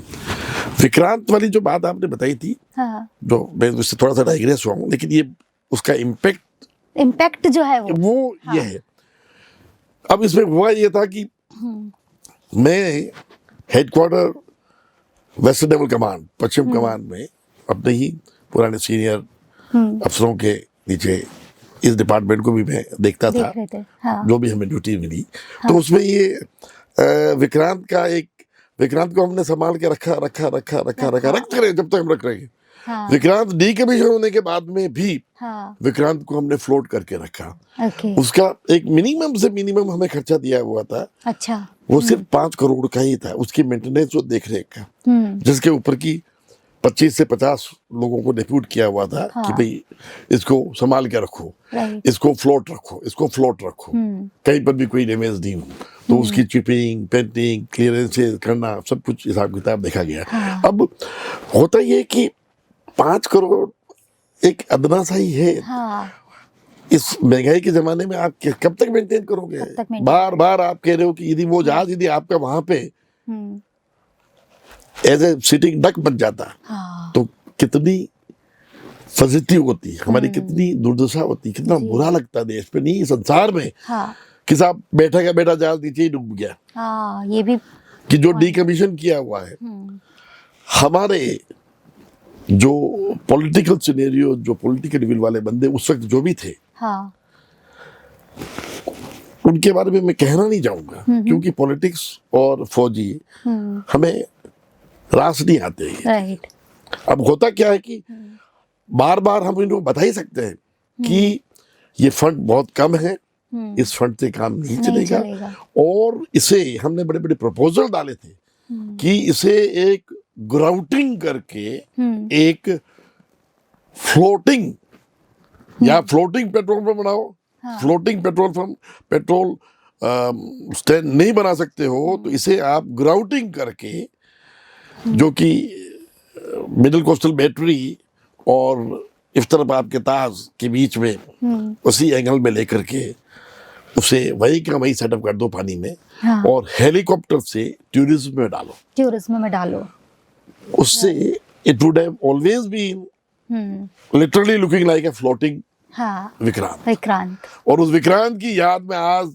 मतलब की है कि लोग उसे अभी भी सल्यूट करते हैं और बहुत सल्यूट अच्छा करते लगता हैं, है। बिल्कुल सर। अब वो चीज इन्होंने की नहीं, हाँ जो कि यदि ज्यादा खर्चा नहीं था, यदि समझ में होते ना, उसी को फ्लोटिंग बना सकते थे। हाँ बन जाता। और वो सामने दूर नजर आता था, हाफ किलोमीटर दूर नजर आता था। हाँ इंग्लैंड में इन्होंने जगह जगह अपने अपने म्यूजियम बना रखे हैं अच्छा जहाजों के। हाँ और हम हिंदुस्तान की नेवी वाले अपने जिस जहाज ने आपको 71 वार में इतना बड़ा नाम दिया, बिल्कुल सबके क्लोज टू हार्ट है जो। और ईस्ट पाकिस्तान में इतने बड़े बड़े बम्बार्डमेंट किए, बहुत सारी जहाजों को इन्होंने डुबाया हाँ, डुबाया है। और अच्छा नाम कमाया। और उससे हम एक देश जैसे कहते हैं कि पाकिस्तान, उसके टुकड़े के हाँ और एक नया देश बनाया, नया देश बना दिया था। कि भाई हम नया देश बना करके और उसको उसकी परेशानियां सब खत्म की। हाँ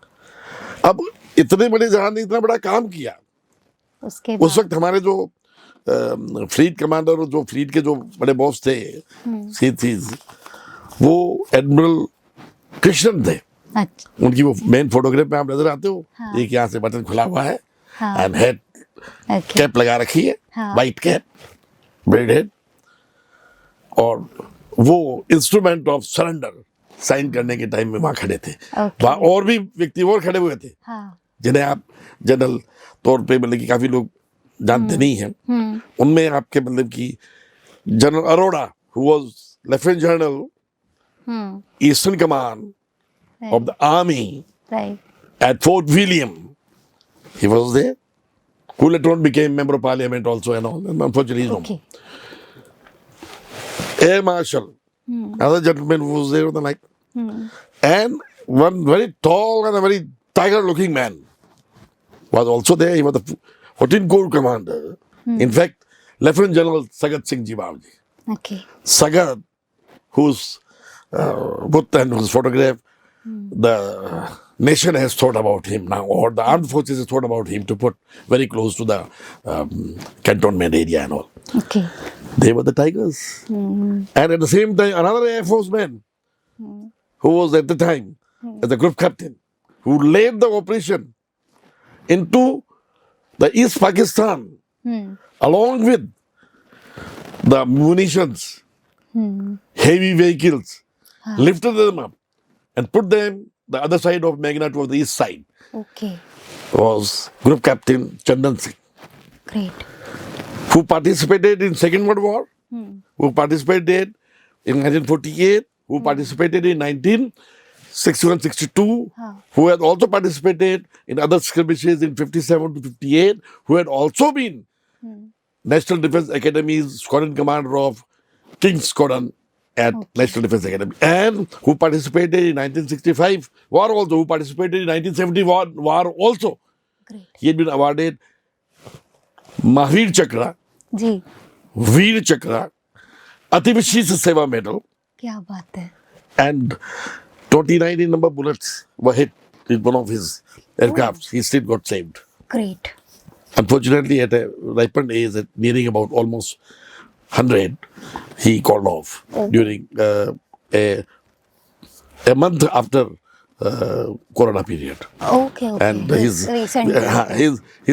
you know, the politicians never gave him a proper place. Right. The Air Force has been kind and nice that they have made his booth Oh, great. at Ratanada, right at the point where they have got a small little museum there, Okay. where his father's name, his name, and his full set of his families of all the Kshatriyas who participated is there. Great. So that's a very big thing. His family is still there, Okay. and four generations have been in part of the armed forces. They served. The same family happened to have major generals, Ji. happen to have naval guys, and I'm one of them as a belonging to that family Right. because my mother comes from there. Okay, okay. So that's something incidental in the same mentioned. Sir जैसे INS Vikrant उस समय पे अपना scrap as a scrap सही हुआ, उसके बाद में अब जो हमारा इंडिजीनियस जो हमारा आईएनएस विक्रांत हाँ। टू कह लो, न्यू कह लो, कुछ भी कह लो, तो अब जैसे वो सी ट्रायल और कमिश्नरिंग के लिए रेडी है, तो अब आप उसको किस नज़र से देखते जी, आई वाज वेरी लकी. देखिए प्रियंका जी, मुझे बड़े फख्र के साथ में कहने में बड़ा अच्छा लग रहा है कि हम इस वाले मामले में हिंदुस्तान की नेवी ने हमें कोचीन शिपयार्ड में जब ये जहाज कमीशन होने वाली थी तो 2022 में जी अगस्त के समय हमें इनविटेशन कार्ड मिला था. क्या बात है? और जो एक्स विक्रांत अफसरान थे या कोई सेलर जो ज्यादा समय काम कर चुके थे तो उन लोगों को इस पे बुलाया गया था इस ओकेजन में. और जब ये जहाज नया जहाज जब कमीशनिंग का प्रोसीजर आया, डिटेल आया और मोदी जी उसे इनोग्रेट करने के लिए पधारने वाले थे, तो करीब 4 से 5 दिन का समय हमें कोचीन शिपयार्ड में रखा. अच्छा. और हमें बड़ी खुशी हुई कि हम मोदी जी से भी मिले और दूसरे भाई लोग जितने भी थे उनसे भी मिले. पुराने साथी बहुत नजर आए थे. अच्छा. कि भाई अब नई मदर आ रही है. आप लोगों का new mother as the same name and the pendant number R11 will be different. Sir आप ना न्यू मदर बोल रहे हैं और आपको पता है उसके बाद मदर का R22 हो गया. सोशल मीडिया में जो इस समय इंस्टाग्राम पे बोला जाता है बिग डैडी, आईएनएस विक्रांत को बिग डैडी बोलते हैं हम लोग की जनरेशन वाले. ये जो बिग डैडी जो है तो हमारी वो बिग मदर के हिसाब से बड़ी माँ आ गई वापस. बट सर मुझे आज ये बल्कि सुन के ज्यादा अच्छा लगा ना. I will also call mother, क्योंकि जितनी फीलिंग्स आपकी उससे जुड़ी हुई है वो एक माँ वाली फीलिंग है वहाँ पे. सो जो भी लोग बिग डैडी बोल रहे हैं ना आईएनएस विक्रांत को, please stop calling big daddy. वो अब हमारी मदर ही है. मदर ही है. It's a fact. राइट. जिस तरह से मदर एम्ब्रेस कर देती है वैसे एयरक्राफ्ट कैरियर पे हवाई जहाज उतरते हैं और उन्हें वो संभालती है. अपने सीने से लगाने वाली बात है. You will be surprised that 16 मार्च या 16 अप्रैल को इस जहाज में एक इंसिडेंट हुआ था 1976 के तकरीबन. क्या 1976 नहीं, we are all cadets. Okay.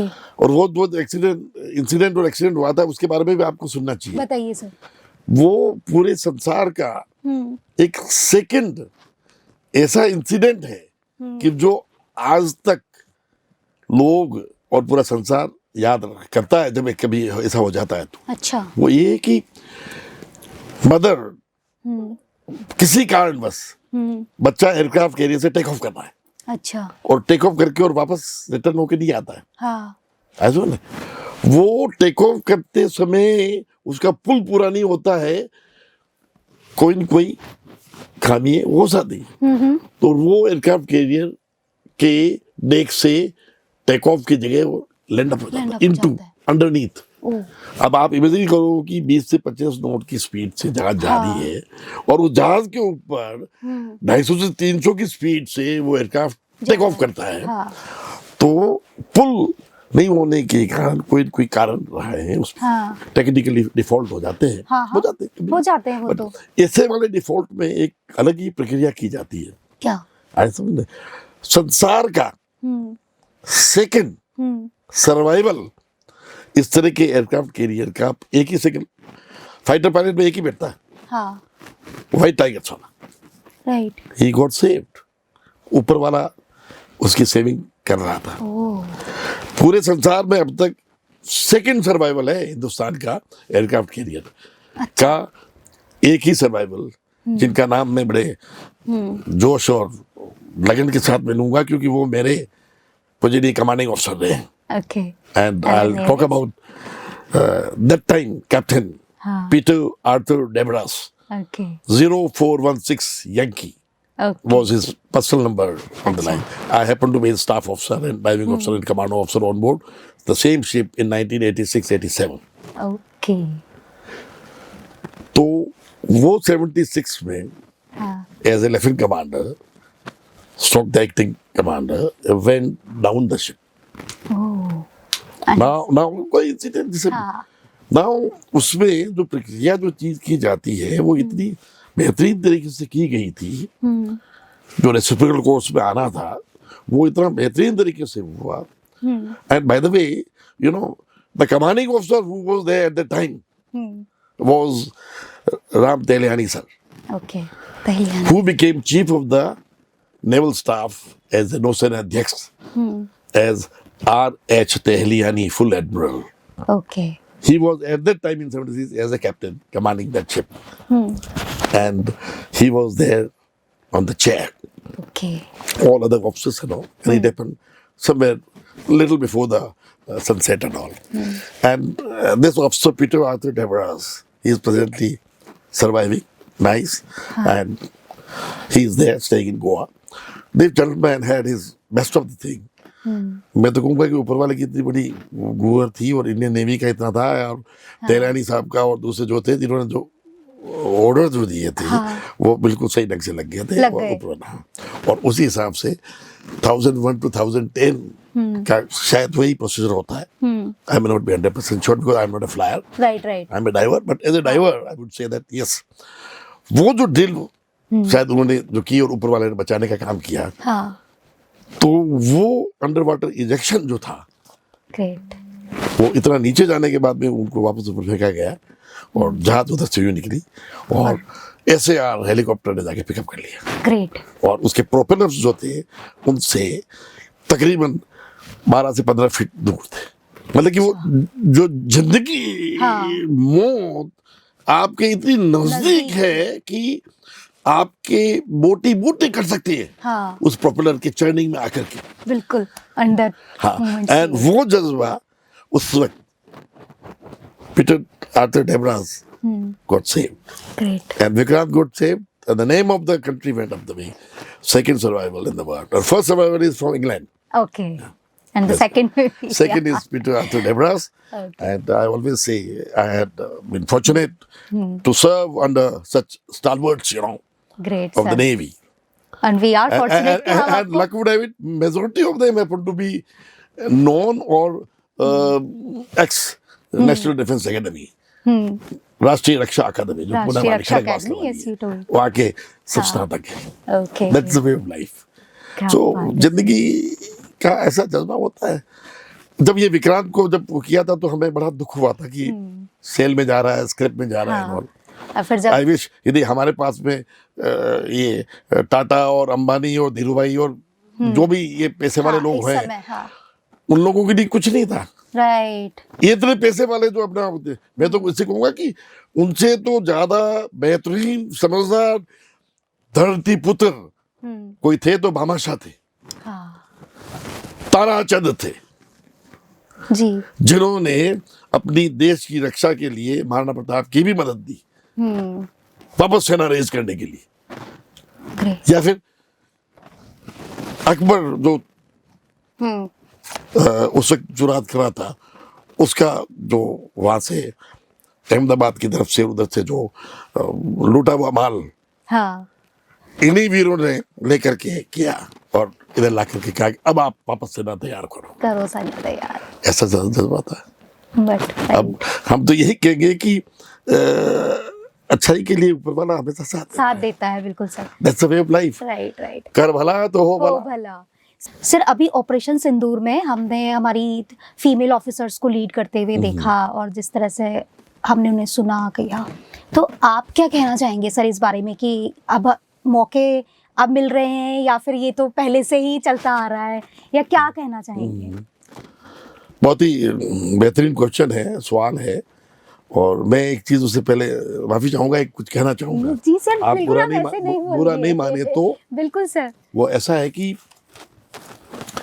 अपनी जो जज्बे वाली मजबूत जो अपनी वीरांगनाएं हैं, हाँ। और अपनी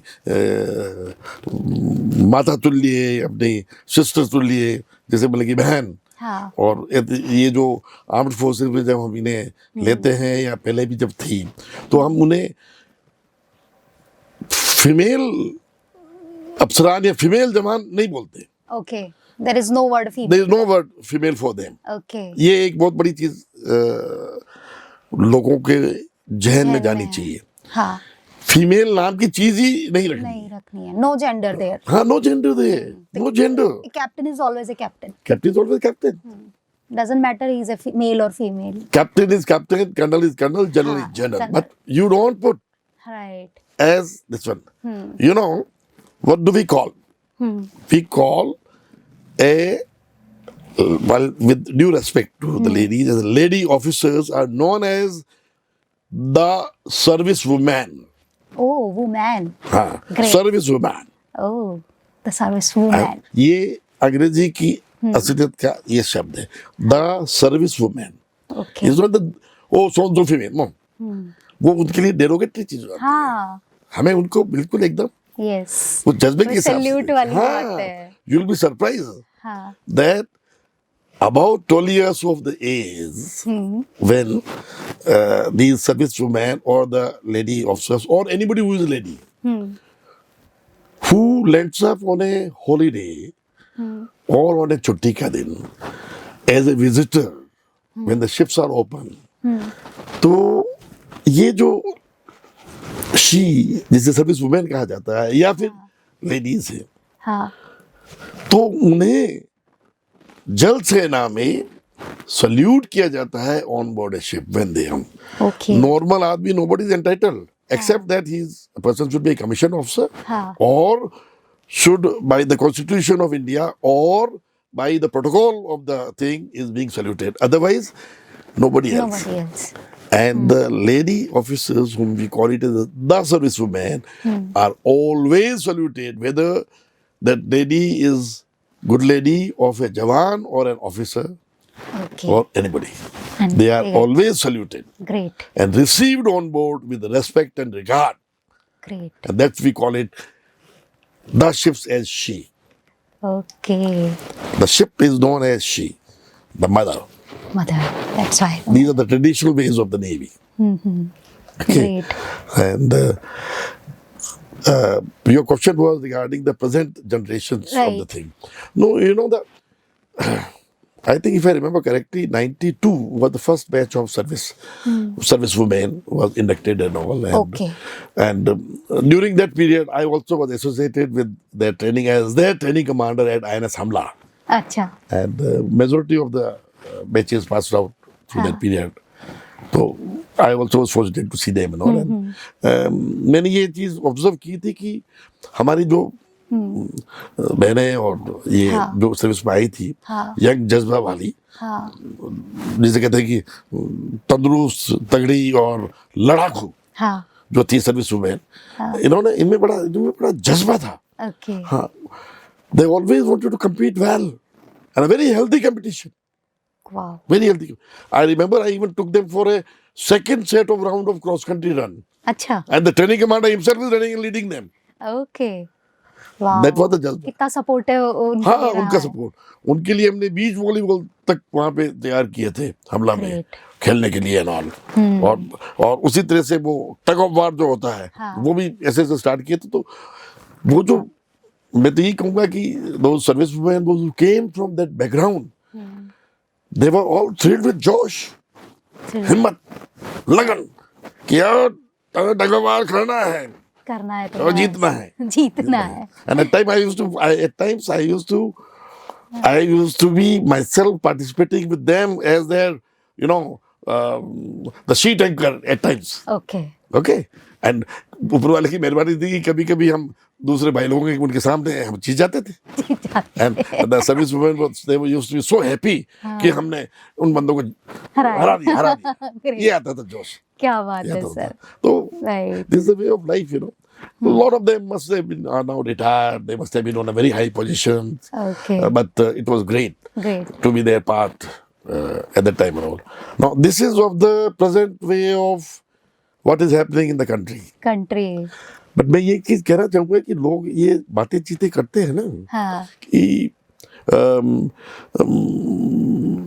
सर्विस वुमेन या लेडीज जो हैं दे आर ऑप्रेस्ड दबाई हुई है या फिर इनके साथ में व्यवहारिक तौर वो नहीं है ढंग से नहीं है तो ये एक मिथ्या है मैं तो यही कहूँगा मिथ्या ही है मिथ्या ही है कभी कभार कोई इक्का दुक्का कोई केस हो जाता है तो वो basically it's after man thing which is also very sad which cannot be हाँ elevated उसको on the line. वो Yeah, इग्नोर नहीं किया जा सकता हाँ, बट हाँ बट वो मतलब कि it can not be ignored still but the fact of the life is this that कि ये जो सर्विस वुमेन जो आती है तो आर्म्ड फोर्सेस में इनका जो काम करने का जो व्हेन दे गेट मैरिड भाई 5 7 8 साल 10 साल बाद में हाँ आगे उम्र के हिसाब से ये भी एक जिंदगी का एक सर्कल है सर्कल है तो वो जब बनना चाहती है और जब बनती है तो I must say that I give them double salute on the line क्यों उन्हें अपना वो घर का छोटा वाला, दायरा वो भी हाँ। संभालना है हाँ वो संभालते हुए एट द सेम टाइम अपना जो ड्यूटी देश है को वो भी भी सर्व करनी करना है है। और जब कभी बड़े जहाज पे लंबी दूर में जाना है तो भी संभालना है संभालना है तो ऐसे टाइम में मैं ये हमेशा कहूंगा कि जो बड़े बुजुर्ग हैं उस परिवार के जिनके माता पिता है सास ससुर है उन्हें उस टाइम हाँ राइट स्टेप लेकर के और पीछे जो फैमिली है उसका सपोर्ट करना सपोर्ट चाहिए करना चाहिए ग्रेट जिससे कि एकजुट होकर के वो अपनी अपना- शांति से वहां पे अच्छा काम कर सके जी देश की रक्षा के लिए देश के काम के लिए और खुद की प्रोग्रेस भी और देश की प्रोग्रेस के लिए देश की भी progress और भी हो। पीछे उनकी फैमिली का जो है परिवार का जो है वो जज्बा सास ससुर है या माता पिता है या जो भी मतलब कि संभाल सकता है वो संभाले तब है जिंदगी का एक आनंद असली आनंद असली हाँ, आनंद हाँ। वही है वही बात है अब इस वाले में मैं और एड ऑन करना चाहूंगा हाँ वो पहला जो पीरियड था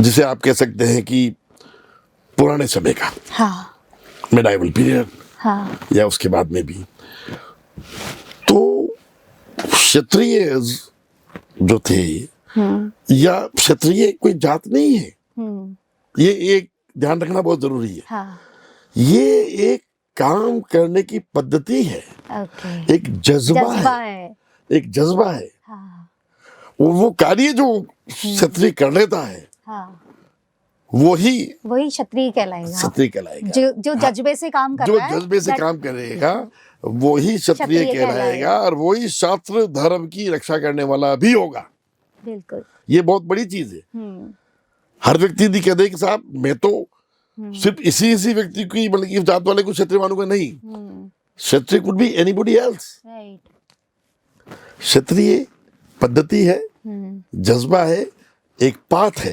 एक अपन बोलते थे कि भाई कई ये बहुत बढ़िया जो मतलब कि एक छोटा रास्ता जा रहा है स्वर्ग में पहुंचता है वो क्षत्रिय है ओके वो क्षत्रिय है वो क्षत्र धर्म की रक्षा करने की लाइन पे है उस पाथ पे है पाथ फाइंडर है पाथ से गिरने वाला नहीं है गिरने वाला नहीं जो गिरने वाला हो गया वो मलेच बन गया वो गया काम से राइट हाँ वो फिर अटे और उठे वाली बात नहीं कर सकता है वो जज्बे वाला नहीं है वो नहीं रहेगा ये है तो पहले वाले जमाने में जो हमारी दिनों में जिसे हम क्षेत्राणी भी कह सकते हैं छत्राणी क्षेत्राणी वीरांगनाएं जो थी हाँ जी साउथ में भी थी हाँ राजस्थान में तो बहुत थी राजस्थान में तो थी जगह जगह हर कोने में हर कोने में अब नहीं। हमको एग्जाम्पल देखने को मिल जाएंगे जिन्हें कोई कोई सती माता बोलते हैं किसी को हाँ आज के जमाने में भी रही है हाँ।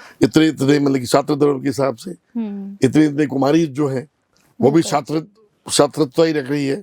ब्रह्म कुमारी भी छात्र धर्म का रक्षा करने की कोशिश में लगी हुई कर रहे हैं। है ना। हाँ। तो वो हिंसा और अहिंसा वाली बात में आ जाते हैं उसमें। अच्छा, कुछ में इतनी क्षमता होती थी कि वो छात्र धर्म के लिए, देश की प्रगति के लिए, देश की उन्नति के लिए और स्वाभिमान के लिए, अपनी इज्जत के लिए, अपनी आन बान और शान के लिए सब कुछ त्याग होकर के न्यौछावर कर देती थी। ऐसी वीरांगनाएं ही क्षत्राणी कही जाती है। और बहुत सारी क्षत्राणी है जो हुई। आज की डेट में हम उन्हें द सर्विस वुमेन कह रहे हैं। हाँ, सर्विस वुमेन कह रहे हैं, वही है जी। पहले टाइम में वो इतना ज्यादा होती थी कि जैसे आप इस बात पे मुझे वो चीज याद आती है कि चित्तौड़ का किला, हाँ, कितना पुराना, बिल्कुल, कितना सौम्य, हाँ, कितना सुंदर, और कितनी ही वीरांगनाओं, वीरों, हाँ, छात्र धर्म के क्षत्रियों, क्षत्राणियों, जी, irrespective of caste and creed, right, आज भी मस्तक ऊपर लेकर के शान के साथ में खड़ा है। बिल्कुल। और वो यादें जहन में जिंदा है बहुत। वो यादें आने वाली ये जनरेशन जो है, या जो अभी प्रेजेंट जनरेशन है, उन्हें उनसे सीखना जरूरी है। बिल्कुल। और वो सीखेंगे तभी उन्हें महसूस होगा कि हमारी माताएं कैसी होती थी, कैसी हुआ करती थी। कुछ के नाम में यदि आपको बताऊं तो शायद उचित ही रहेगा। बिल्कुल सही अछूते की बताइए। बात नहीं मैं, हाँ, हाँ, क्योंकि ये बहुत ही गर्व की बात है। हाँ, जिन्होंने अपने देश की रक्षा के लिए, इज्जत के लिए, आन के लिए, मान के लिए, शान के लिए जलती हुई ज्वाला में प्रवेश करके अपने शरीर को जौहर हाथ तक नहीं लगने दिया और राख में आग हो गई, अग्नि में थी। जगह जगह जौहर हुए। हाँ, पुरानी बात है, लेकिन वापस आज आ गई है क्षत्राणियों के नाम पे। हाँ, हाँ, बिल्कुल। चित्तौड़ ही एक ऐसा किला है जहां पे कि 3 बार सैकड़ों रानियों ने, ठुकरानियों ने, क्षत्राणियों ने और काम करने वाली, सेवा देने वाली भाइयों ने, इन्होंने सबने अपना त्याग किया है। और छोटे छोटे बच्चे दूध पीते हुए, जो कि 12 साल से नीचे वाले, 12 साल के आसपास, वो जौहर की अग्नि में झोंक चुके थे अपना आप को। से बोलते हैं जौहर, जब सब कुछ दांव पे लगा हुआ है और आखिर में यही है कि लास्ट ऑप्शन की क्षत्राणी, वो बच्चे न तो कोई उन्हें गुलाम बना सके, न उनके शरीर पे एक छींट भी लग सके। तो आखिर में उपाय यही होता है, जो क्षत्राणी तलवार की धनी होती थी वो युद्ध में तलवार लेकर के और जुट जाती थी। हाँ, और जो बालक 12 से ऊपर वाले होते थे वो भी झुक जाते थे। और जो दूसरे में इतनी, हर किसी में दम और खम इतना नहीं होता है, तो फिर वो ये दमखम दिखाने की कोशिश करती है। तो ये भी बहुत बड़ी बात है। ये बहुत बड़ी चीज है। ये इतनी बड़ी चीज है हम एक कि छोटा सा कट बर्दाश्त नहीं कर मलेच्छ सकते हैं। कोई टच नहीं कर सके। हाँ, जब राखी रहेगी तो क्या टच करेगा? बिल्कुल। सबसे बड़ी सुप्रीम सेक्रेटरी वो कर रही है। मैं वही बोलना चाह रही हूँ सर, हम एक छोटा सा कट, एक छोटा सा बर्न बर्दाश्त नहीं कर सकते।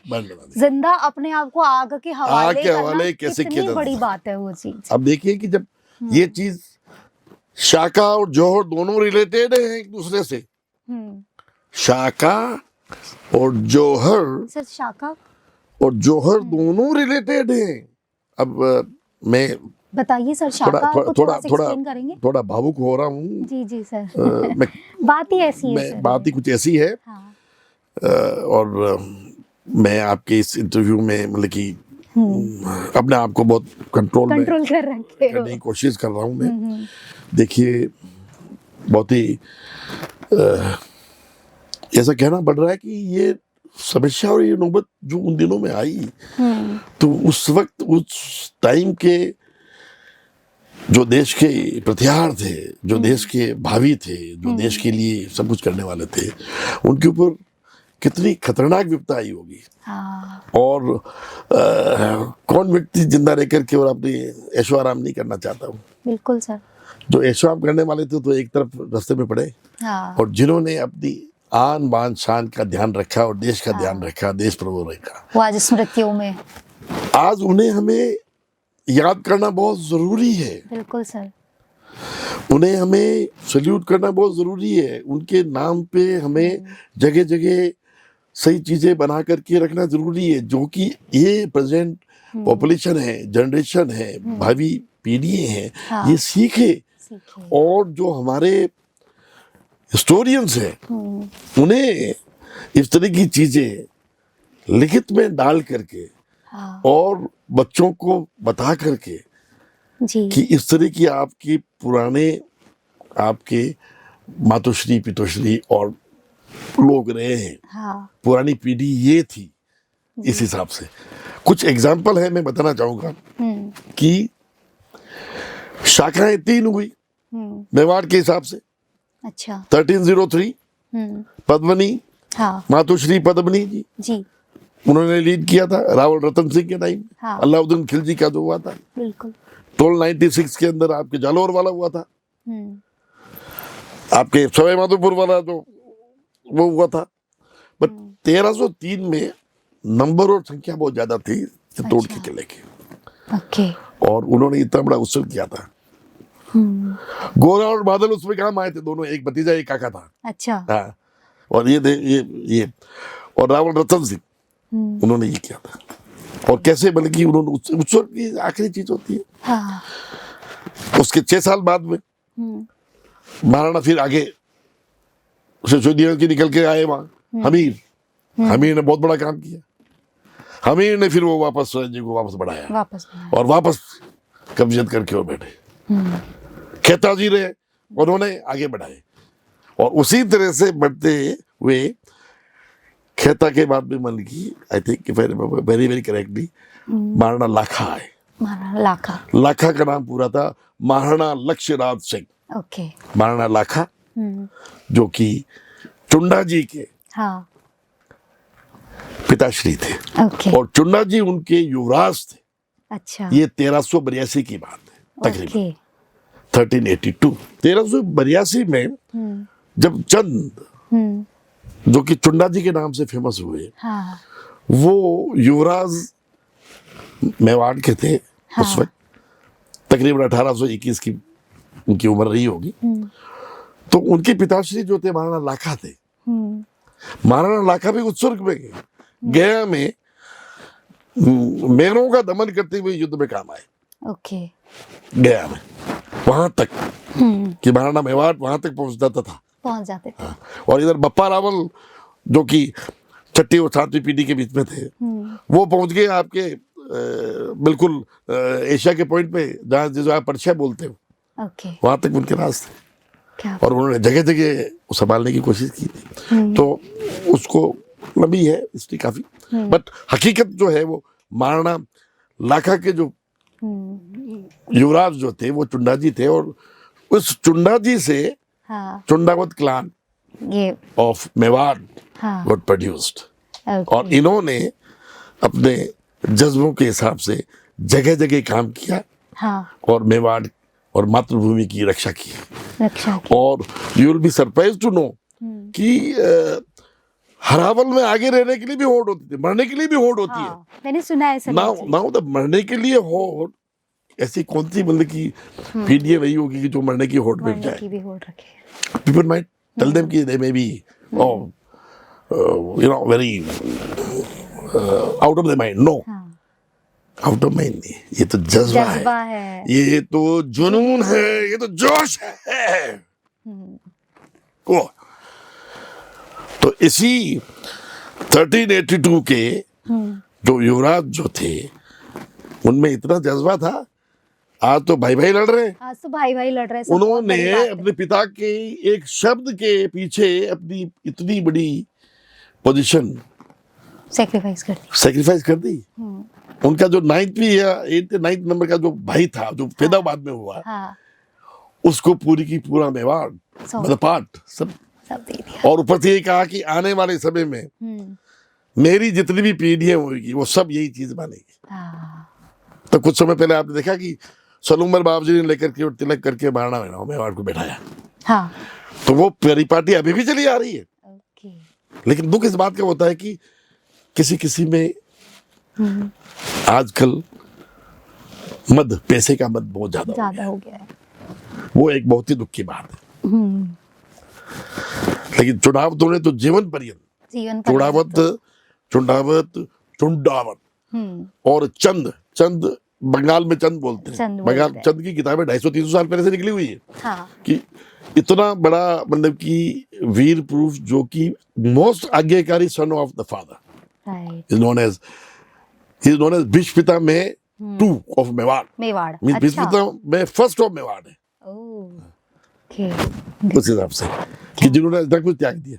लेकिन वो शादीशुदा थे तो फिर वो बच्चे जो हो गए तो हो गए, वो तो पहले, बट उन्होंने अपने मेवाड़ की शख्सियत को संभाल करके रखा। हाँ, और मेवाड़ के हर कोने कोने में चारों दिशाओं में हम भाई लोगों को डिस्ट्रीब्यूट किया। जी, जैसे कि सलुम्बर वाले जिसे बोलते हैं कृष्णावत चुंडावत, हाँ, बेगू वाले जैसे भाई लोग हैं उन्हें मेघावत चुंडावत, मेघ जी की तरह बरसते थे अकबर के ओके, युद्धों में और अच्छा, और आमेट वाले जैसे कि मतलब कि जगावत चुंडावत जो पत्ता फेम के थे, जयमल पत्ता तो चित्तौड़ के किले की रक्षा की थी 1568 में। ओके, और सांगो जी वो भी युद्ध में काम आए थे, वो देवगढ़ वाले। तो ये 4 शाखाएं चारों दिशाओं में एक तरह से बांटी गई है। ओके। और अभी भी भगवान की कृपा से सब पनप ही रहे, दाल रोटी सबने मिल रही है, मौज मस्ती में है। और आपकी तरह सर्व भी कर रहे हैं देश को। हाँ वो कर रही है, वो करना जरूरी है, बिल्कुल सर, करना जरूरी वो मेन वो मेन है, वो बहुत बड़ी बात जोश जुनून जज्बा आप पे यहाँ से आया हुआ है। वही है जी, जो नाम नमक और अंदीज, ग्रेट सर। तो उस हिसाब से आगे बढ़े हैं। तो अब भगवान की मेहरबानी से वहाँ पैदा हुए हैं। और ऊपर राजस्थान में तो जो भी है, राजस्थान के सब वीर ही है, वीर ही है सर, सब बिल्कुल। वीर। धरती वीरों की है। धरती धुरारी, धरती धुरारी, धरती वीरानी, धरती वीरों तो की उसका एक अलग ही जज्बा है। हाँ, बिल्कुल सर। आपसे चर्चा करके हमें बहुत अच्छा लग रहा है और आप विश्वास नहीं कर सकते कि आज आपसे इतनी बारीकियां सुनने के बाद में जो मैं अनुभव कर पा रही हूँ जी जी। कि आप उस समय आप में क्या जोश जज्बा जुनून रहा होगा। तो सर लास्ट में मैं आपसे जानना चाहूँ, मतलब एक एडवाइस लेना चाहूंगी आने वाली पीढ़ी के लिए जी, जी। कि किस तरीके से, और इवन पेरेंट्स के लिए भी कि वो किस तरीके से अपने बच्चों को क्या माहौल दे कि हमारा देशभक्ति का जज्बा बरकरार रहे। जी जी, बहुत ही उम्दा, बहुत बेहतरीन, बहुत अच्छा सवाल है। और इसका जवाब मैं ऐसे देना चाहूँगा कि देश से बढ़कर कोई चीज़ नहीं हो सकती है। जी, भारत माता, भारत, और ये देश है हिंदुस्तान, जिसका नाम ही मतलब कि है कि हिंद के हिसाब से हिंदुस्तान, हाँ, जो चारों दिशाओं में फैला हुआ है। बिल्कुल। आप यदि हिंदुस्तान का नक्शा देखेंगे तो ये नक्शा, ये जो करते करते करते करते टुकड़े जो हो गए हैं, वो बड़े अफसोस की बात है। राइट, इसका समीकरण करना बहुत जरूरी है। और समीकरण वही पास्ट में जो था वही, ये बहुत जरूरी है। हमारे हर पॉलिटिशियन को ये देखना, मैं पॉलिटिशियन को इसलिए बोल रहा हूँ कि पॉलिटिशियन को ये देखना बहुत जरूरी है कि वो देश की प्रगति के लिए उन्हें एकजुट होना बहुत जरूरी है। जी, चाहे वो किसी भी अंदाज में आपस में बहुत बड़ी जगह जहां भी वो बैठते हैं वहां झगड़ते हों, करते हों, भागादौड़ी होती है। लेकिन जब किसी भी चीज में देश की प्रगति, देश की इज्जत, देश का नाम, देश का मनोबल और सेनाओं का मनोबल हाँ, जहाँ आता है, उसमें उन्हें कोई भी कोई चीज नहीं होनी चाहिए, कोई भी ऐसी चीज नहीं होनी चाहिए कि जिसमें वो गलत बयान दे गलत तरीके से पेश आए जी और देश के लिए वो इस तरह की चीज नहीं करें कि आने वाली पीढ़ी उन्हें बख्शे नहीं। हाँ तो उन्हें ये सोचना बहुत जरूरी है कि हमारा जो देश है जी वो चारों दिशाओं में इतना लंबा फैला हुआ था। हाँ मैं ये बात ऑलमोस्ट 10,000 साल के तकरीबन वाली बता रहा हूं मैं, जी कि इतना लंबा फैला हुआ था कि जो आपके पुराणों में, आपके वेदों में, आपकी पुरानी जो पाठ्य है उनमें जगह जगह लिखा हुआ है। और वो इतना लंबा है कि इधर आपका एवरेस्ट जैसे हिमालय आ गया, हिमालय, उधर अराकान की रेंजेस आने के बाद में आप पहुंच गए बैंकॉक थाईलैंड वाला एरिया आपका था जी और इधर आप पहुंच जाते हो, आपके पूरा अफगानिस्तान और आगे ईरान तक और आगे एक इफ्तबस जो आता है कॉन्स्टेंटिनोपल, अच्छा वहां तक अपना कंप्लीट हुआ करता हिंदुस्तान बसा हुआ था। हिंदुस्तान के राज थे, हिंदुस्तान था। हिंदुस्तान था। ये तो धीरे धीरे करके लोगों ने आपस भी तोड़ तोड़ के करते गए। अदरवाइज हिंदुस्तान अथाह था।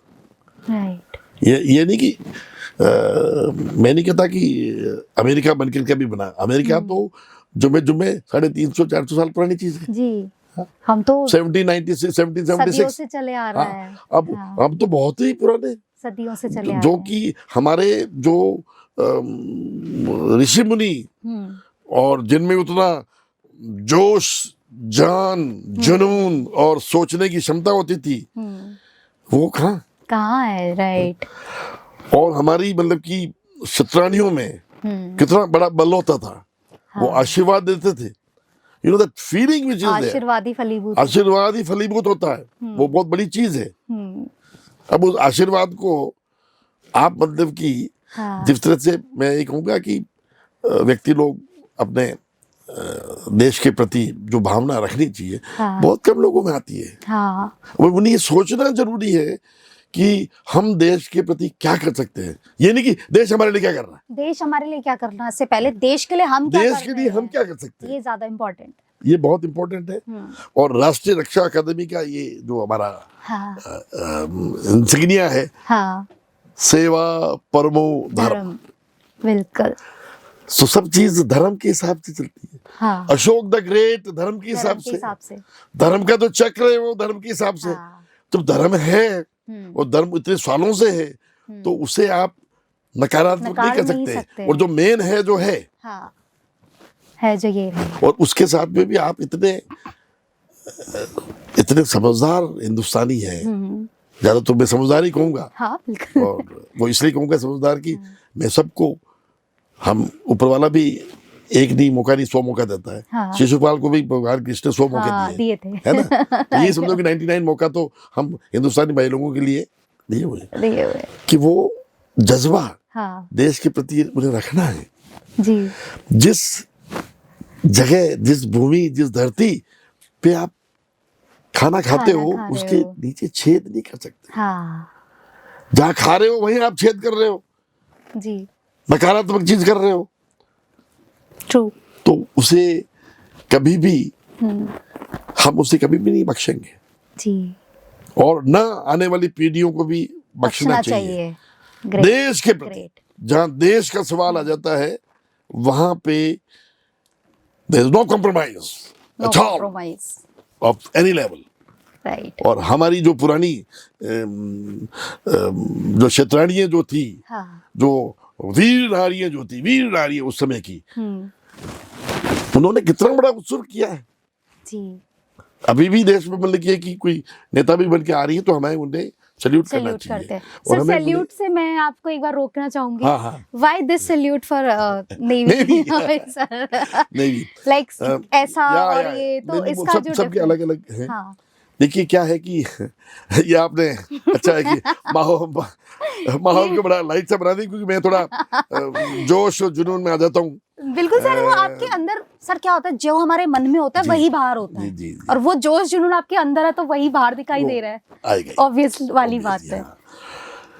ये जल सेना का जो सल्यूट है, हाँ, which we always have this sort of thing, right. तो उसमें क्या है कि हमारे जो जवान हैं, जिसे हम नाविक बोलते हैं, सेलर्स, नाविक, हाँ। अफसरान, सब everybody one same sort of solute. अब उसमें ये होता है कि वो जहाज पे काम करते हैं, आपको हर चीज का हिसाब किताब देखना पड़ता है ना। तो मेन जो अपर डेक्स पे ऊपर वाले एरिया में है, या जहाँ कहीं भी चीज बनी हुई है, अभी पहले लकड़ क्लास भी होती थी। अच्छा। कुछ माइन स्वीपर्स जो होते थे वो लकड़ी क्लास के, लेकिन लकड़ी के बने हुए होते थे। अच्छा। किसी टाइम में, पर अब उसके बाद में ये आयरन और इस्पात और बहुत सारी तरह की चीजें आ गई। तो उसके ऊपर क्या है कि उस चीज को बचाने के लिए पेंटिंग करने की जरूरत पड़ती है। ओके। टाइमली पूरा प्रोसीजर होता है, तरह तरह के पेंट होते हैं। अब वो विराट और विक्रांत के डेक के अलग टाइप के पेंट होंगे। अच्छा। आप समझ रहे हैं? अलग तरह की चीज होगी। जो स्किन डी करे, नॉन स्किन, कौन से वाले में क्या देना जाता है, क्या किया जाता है, हर चीज की एक मार्किंग और प्रोसीजर होता है। हर चीज की जो पाइप्स और लाइंस होती है उसके अलग कलर कोड होता है। हर चीज का एक पूरा एसेस होता है। आपकी एक रेड बुक होती है, उसमें सब डिटेल आती है कि इसमें ये ऐसे होना चाहिए। ओके। तो वो सब पेंट से होता है। हाँ। और पेंट जब आदमी करता है, नेक को चिपिंग भी करनी पड़ती है। हाँ। जो आयरन वगैरह आया हुआ है, रस्ट आया हुआ है, उसको हटाना पड़ता है। फिर आपको मतलब की है कि अडमार चॉकलेट से मतलब की करना पड़ता है। तो आदमी जब ये कामकाज करते हैं, हाँ। या फिर पेंटिंग करते हैं, चिपिंग करते हैं, बाहर लटके हुए हैं, तो उसमें कहीं न कहीं तो आप कितने भी साफ सुथरे रहने की कोशिश करोगे तो रंग तो लगेगा ही लगेगा। हाँ। तो रंग जो यहाँ लग जाता है ना, हाँ। तो वो फिर यूं करके दिखाएंगे तो आप अफसर को थोड़ी दिखा रहे हैं कि भाई मैं ये काम कर रहा हूँ या किसी को सल्यूट करना है। तो वो शुरू से ही एक ये चला ही है प्रकृति के हिसाब से कि वो पेंट का हाथ जो है वो दिखे नहीं। और मेरी सीनियर अफसर वहां पे जाके पास दिखा, जेंट्स, वो मुंह के साथ में आदमी का जो हाथ है, वो काम करते हुए कहते अपना तो ब्रश किया, कोई भी चीज इसमें लिया, एकदम लिया और जेंट्स। तो वो ऐसे तो वो फिर आदत पड़ जाती है। तो वो नेवी का जो है सल्यूट वो उसी हिसाब से ही होगा। क्या बात है। उस हिसाब से। और आर्मी का अलग है, आर्मी का अलग तरीके से का अपना हिसाब किताब होता है। Great sir. बहुत बहुत मजा आया सर आपके साथ मुझे आज की ये पंचायती करके। बहुत मजा आया। और मैं दर्शकों को कहना चाहूंगी, अगर आप यहाँ तक आ ही चुके हैं तो इस एपिसोड को लास्ट में आप जहाँ बैठे हैं, जिस भी बैठ के सुन रहे हैं, सो के सुन रहे हैं, जैसे भी है, एक सल्यूट हम हमारे इंडियन नेवी, इंडियन आर्मी को जरूर करेंगे। तो इस पॉडकास्ट का मैं लास्ट में करना चाहूंगी, भारत माता की जय।